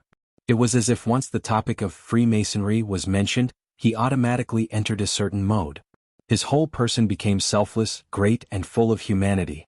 This was the second time Li Yunxin encountered such a situation. Last time it was Lu Ling. It seemed that someone had helped her establish a strong psychological defense mechanism. Once the jade slip of enlightenment was touched, her heart would be alarmed, and she would quickly get rid of her irrational state. Although Qing Liangzi's situation was different, Li Yunxin believed that these two things did not seem to be purely coincidental. This world, his peers existed. And he was also a master of manipulating people's minds. Therefore he quickly and decisively used a series of meaningless noises, movements and lights to make Qing Liangzi feel a slight physiological discomfort. Then he used a few obvious suggestive words to distract his attention and quickly pulled him out of his defensive state. But at this moment, the atmosphere became strange and awkward. Li Yunxin tried to talk about other things, such as asking about the situation of the Lord Heavenly Abode. Qing Liangzi quickly spoke without any hesitation. However, when he spoke he became calm and serious, as if he was just doing what Yunzi told him. Li Yunxin also told him about his master. The two talked until late at night. The customers in Southwood restaurant had all left, leaving only the two of them sitting opposite each other under the oil lamp. The table was a mess of cups. In fact, their original goal had been achieved. They each revealed some inside information with an attitude of, let's talk and see what happens. But Li Yunxin knew that Qing Liangzi was already vigilant. This Qing Liangzi was not Dao Tong, nor was he from the heavenly abode. He belonged to a secret organization called Freemasonry. This organization was created by several hundred saints and paragons who reincarnated from the primordial era in order to save the world from a calamity. Li Yunxin believed that some of the things he said were true. For example, those virtuous paragons knew the secret manuals of Daotong and Kenzo, and used them to create cultivators like Qing Liangzhu. It was also said that the saints themselves were unfathomable, almost as old as the heavens and the earth. One of them had even lived for 3,000 years. Qing Liangzi had not been frank about these matters, but Li Yunxin had deduced them from the details that he had accidentally revealed. Such an organization, or rather, a sect, logically speaking they should be able to compete with Daotong and Kenzo, so why have I never heard of them before? Li Yunxin realized that he might have touched upon a certain core. There should be some incredible secret hidden in the translucent jade slip. Daotong and Kenzo were looking for it, and so were the mysterious Tongji Society. Therefore, when the two were about to part ways, Li Yunxin asked the same question again. You said that you were going to confront Li Chunfeng and his wife fair and square. What's going on? A sly smile appeared on Qing Liangzi's face. You're a good demon. But I can't tell you now. That Yunzi is probably waiting for me anxiously, so I have to go and answer him first.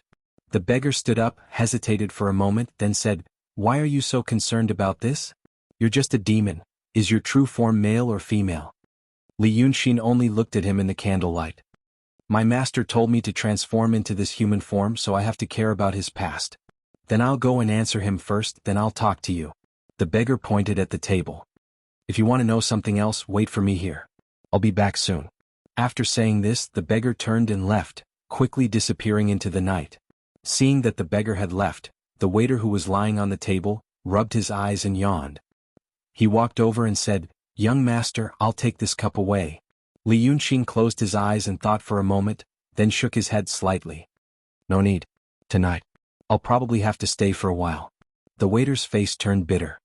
He smiled apologetically and said, Young master, it's already past midnight. Our shop is also. But Li Yunxin interrupted him. I'm here.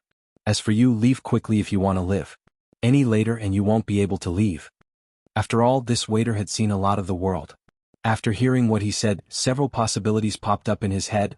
This person wanted to rob, this person wanted to take revenge, this person was crazy. While thinking about these possibilities, he slowly stepped back, but Li Yunxin ignored him. So he took a few steps back and hurriedly ran behind the tall counter. He shook the shopkeeper awake and told him in detail what happened just now.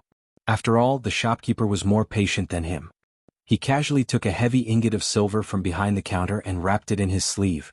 He walked out to take a look. First, he cupped his hands to Li Yunxin from afar. Friend, please. May I know which? But he couldn't finish his sentence. He could only stare at Li Yunxin with his mouth open and eyes wide. The ingot of silver in his hand fell to the ground. In the corner of the dark hall, on the table illuminated by the oil lamp, the handsome young scholar had already moved his cup to the side, revealing the surface of the table. When they looked, Li Yunxin had already used his finger to draw the outline of an armored soldier riding a horse on the wooden table. Once the drawing was done, he slammed his hand on the table. Immediately a green-haired little soldier on horseback stood up from the table. This little person was only as tall as a palm, and the horse he was riding was like a mouse. Li Yunxin said something in a low voice and the little person shouted at the horse. The horse leapt to the ground and galloped out of the door. Then he grabbed a handful of peanuts from the plate on the table and scattered them on the ground, then blew on them. The peanuts immediately turned into a little person wearing a red helmet and red armor. They were also the size of a palm and held a golden dagger axe in their hands. After making a ruckus for a while, they lined up on the ground next to Li Yunxin. They raised their heads in unison and listened to his instructions. Then they dispersed and ran out of the door. At this time, Li Yunxin raised his head and picked up the wine pot on the table.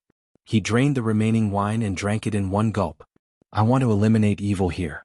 And that evil is setting up a formation in the distance. If the two of you don't leave, I'm afraid you'll become ghosts. At this time, the shopkeeper and the waiter seemed to wake up from a dream. They didn't even bother to pick up the silver on the ground and ran away. Li Yunxin stood up and went to the back of the counter to get another pot of wine. He wanted to take it slow and make a long-term plan. He didn't know that he accidentally triggered the warning in Qing Liangzi's heart. After the other party left the shop, he cast a spell to seal off the street entrance. This meant that the other party was extremely sensitive to anything or anyone related to the Freemasons. Li Yunxin knew that it was his slightly reckless probing that led to the current situation. Therefore he also knew why so few people knew about the existence of the Freemasons. Because just like in front of him, those who knew about it were almost all killed. First he killed the other party's parents, and now he wanted to kill the other party's son. Li Yunxin raised his head. The wine pot turned into a thin line under the moonlight and went down his throat. Then he threw the wine pot away and sighed. How can they bully people like this? How can I fucking tolerate this?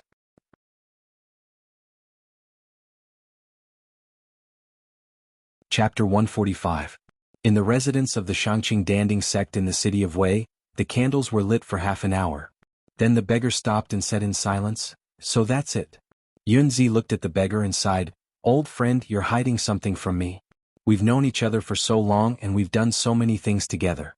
In such a season, what else can you hide from me?" Usually, the beggar would lose his temper after hearing such words. But today he showed a rare smile and said to Yunzi, "Since we're old friends, you should know some things." Alas. He thought seriously and said, "Okay, or let me put it this way, after I leave here I'll go back to that place and kill that demon.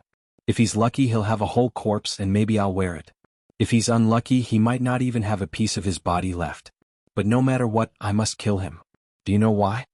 Yunzi frowned. According to what you just said, his behavior, actions and speech are indeed the maid of that demon by Yunxin. She's a very important person in our plan, so why do you insist on killing her? Because he asked me the questions you want to know. The beggar looked at Yunzi with a rare serious expression. This surprised the true state cultivator who was used to him being as childish and temperamental as a teenager.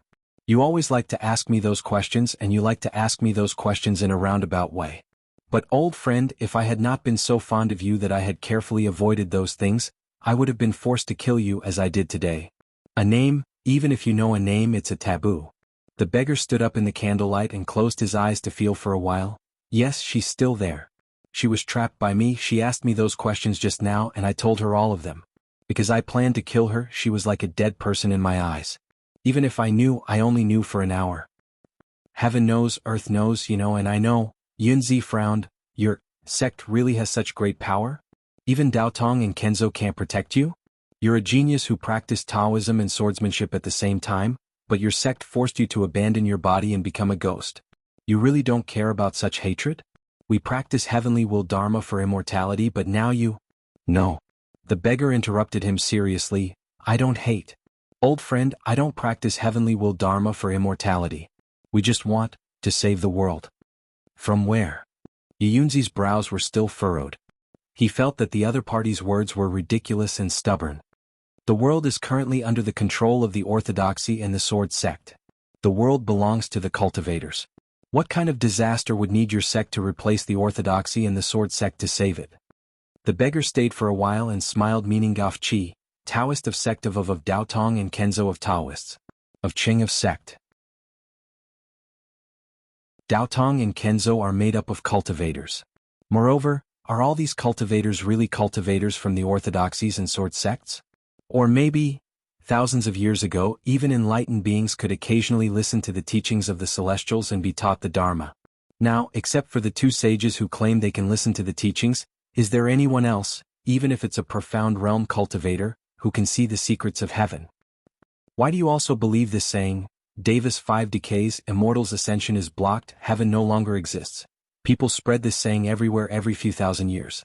Yunzi waved his hand disdainfully. Only ignorant low-realm cultivators believe it. How can you believe it? That's not what I mean. The beggar sighed. Forget it. If we continue, the relationship between you and me will be in danger. It's time for me to take care of her. This was not the first time their conversation ended like this. Yunzi felt sorry for it, but he was not in a hurry. Therefore he changed the topic. If you want to do it, then do it. I can think of some ways to push the blame to the old Lord Dongting. But you were seriously injured in the battle with Li Chunfeng and his wife, and you don't have a suitable body now. Are you sure you can do it? Once he stopped talking about the Freemasonry, the beggar immediately returned to his original nature. He snorted disdainfully, that demon? You cultivators with bodies are not good-looking, but I, a wandering ghost, am good-looking. That demon is at the peak of the transcendent realm, but I don't know why she only has the strength of the emptiness realm. I think she was injured in the battle with Long Sun and Lu Ling. She is a demon, a real demon, the beggar said disdainfully. The beggar said disdainfully, demons don't cultivate in Dharmic Tao. Even if they have some innate abilities in Dharma spells, how can they be as profound as my Tianxin Dharma? Yunzi thought for a while and said, but you don't know what the demon's real body is. There are always variables. The beggar frowned. Does the demon know that my real body is a ghost? I gave up my body to deal with those things, so they thought that I was a ghost. But they don't know that I am a ghost cultivator, and I can also use the divine heart law. Even though I am seriously injured, I am still at the peak of the transcendent realm. I'm not afraid of her. In fact, Yunzi wasn't worried that the beggar would fail. Even though the beggar and the demon were both at the peak of the transcendent realm, the beggar knew the divine heart law. It was like two strong men fighting in a narrow alley. One of them was completely naked, while the other was fully armored, armed with a sturdy shield and a sharp sword. As long as the opponent wasn't mentally retarded, they would definitely win. He asked these questions again and again because he wanted to get some clues about the mysterious organization and sect behind the child beggar from the child beggar's answers. But the beggar didn't make any mistakes. He sighed and said, if that's the case, then go. Come back as soon as possible. Don't make too much noise and don't play tricks on her. If there are too many things, I won't be able to explain it. The beggar giggled and jumped out of the door. It took about half an hour to walk from the Danding Sect station and way to the Moonenju branch where Li Yunxin was. The beggar walked for a long time. As he walked, he looked at the pedestrians on the street to see if there was a body more suitable for him. The reason why he put on the beggar's clothes was because he was a good cultivator. If someone found him and taught him Tao, he might be able to become a cultivator at the middle level of the transcendent realm before he died. Unfortunately, after being pierced by the child beggar, her soul was nowhere to be found. It should have been taken away. His body was good, but only his potential was good. Speaking of fighting, he was not good enough. But the beggar couldn't find a more suitable body. Most of the people around at this time of the year were bandits who had lost themselves to wine and women. So he walked to the street where the Moonenju was. There was someone on the street. The beggar saw Li Yunxin holding a jar of wine in his hand. He was wearing a white robe and was drinking under the moonlight. When he saw the beggar, he smiled drunkenly. Do you want to drink wine under the moonlight?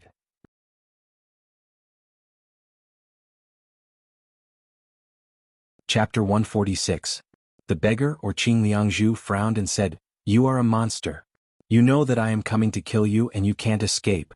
Why are you so calm now? Li Yunxin smiled and said, but how do you know that I can't escape?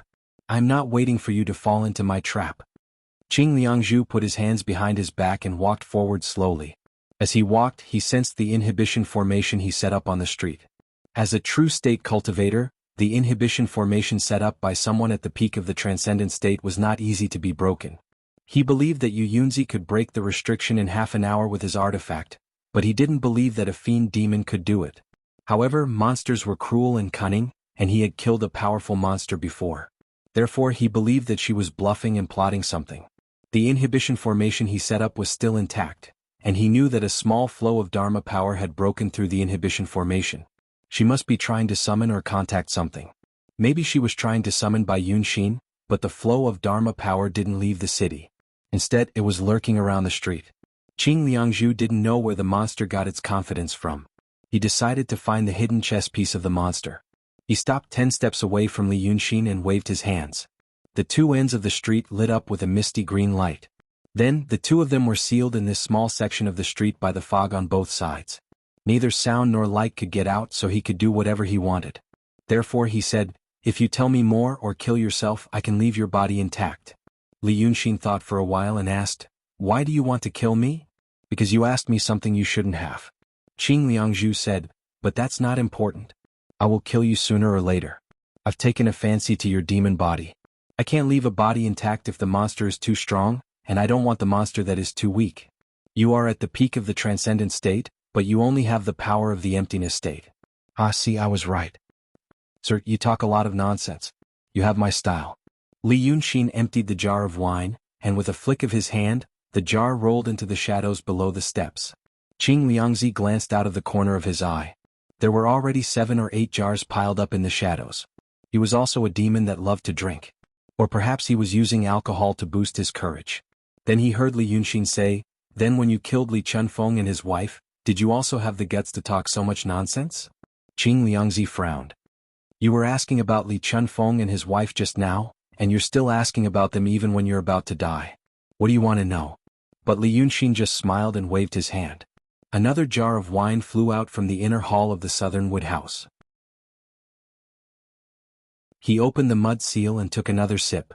He looked at Qing Liangzi and smiled. "You told me everything when I asked you about the Freemasonry. Although I know you wanted to kill me a long time ago, you still talk too much nonsense. I say why you and I are in the same situation. I'm going crazy. You have a big secret in your heart, so you really want to find someone to tell it to. But if you find an ordinary person on the side of the road, they won't understand what you mean at all, so you feel that it's meaningless. But if you find someone who really understands, that's a bad thing. That person might leak the secret. So you're the same as me. Before you decide to kill a worthy opponent, you'll become a chatterbox and want to spill all your secrets." Qing Liangzi's expression turned ugly. "What a sharp-tongued demon.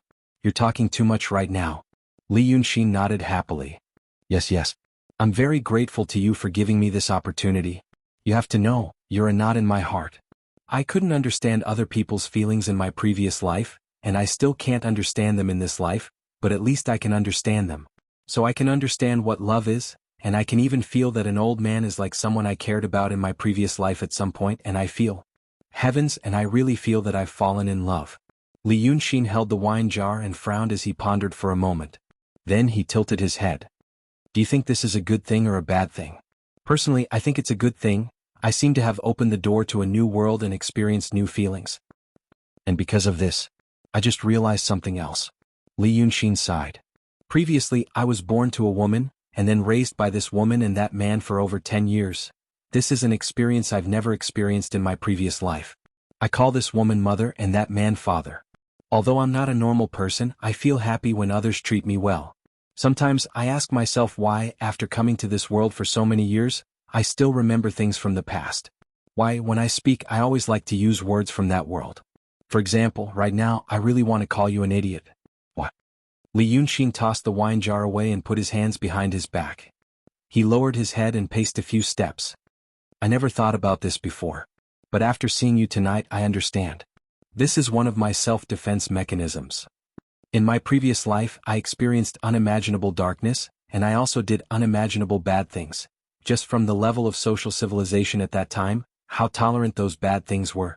Friend, when it comes to crime, I'm your ancestor. Therefore, I can't trust others and I don't want to trust others. Then I came to this world with a clear memory. Then I felt what you call fatherly and motherly love. This feeling was very strong, very powerful. I was almost conquered by this feeling. I thought, well, it's not bad to live like this for the rest of my life. At that time I read fish play chess, right? Oh my God. I was simply a saint. But even during such days, I still stubbornly thought about the things and the way of life in my previous life. Because my psychological defense mechanism, my subconscious doesn't want me to trust anyone, and I don't want to have feelings for anyone. So they tried to isolate me from the real world, from the man, from the woman. The most direct way is to not forget the past. To think that I would be controlled by my own defense mechanism for so long. Only after meeting you tonight did I understand. Li Yunxin stood still and stopped pacing around. That is because they realized, oh my god. I actually have feelings for that man and that woman. This feeling could put me in danger. Thus, they don't want me to forget the past. Next, he raised his head and looked at Qing Liangzi. I am really happy, friend. After meeting you today and finding out the truth I found out. I actually love them, I can really love them. I can actually feel that kind of feeling. Not for any purpose. Li Yunxin raised his hand and used a finger to rub the corner of his eye. Next, he laughed and stretched out his hand, showing it to Qing Liangzi. Look, I shed a tear for them. I can really love someone. Looking at Li Yunxin's damp fingertips under the moonlight, a chill. Qing Liangzi's back slowly rose. He suddenly felt an intense and sharp sense of danger, because of this madman standing before him. He looked like a madman. The cultivator frowned and slowly inhaled. You are not Bai Yunxin's maid, you are a madman. Who are you? Li Yunxin smiled and looked at him for a while. You finally realized, friend. I am indeed not Bai Yunxin's maid. I am indeed a madman. I am Li Yunxin. His smile suddenly disappeared in the darkness, and he stared at Qing Liangzi like a wild beast. My father is Li Chunfeng and my mother is Shang Guanyu. You claimed that they were killed fair and square. Then tonight, I will take revenge for the murder of my parents. Fair and square, I will crush you into a pile of dregs. You're tuning in to the Han Li's Wuxia Adventures YouTube channel. We're so grateful for your support and don't forget to subscribe to join us on this incredible journey through captivating stories. Your generosity through donations truly makes a world of difference, as it's the primary source of revenue that allows me to expand and enhance this channel for you. Thank you from the bottom of my heart for being a part of this adventure.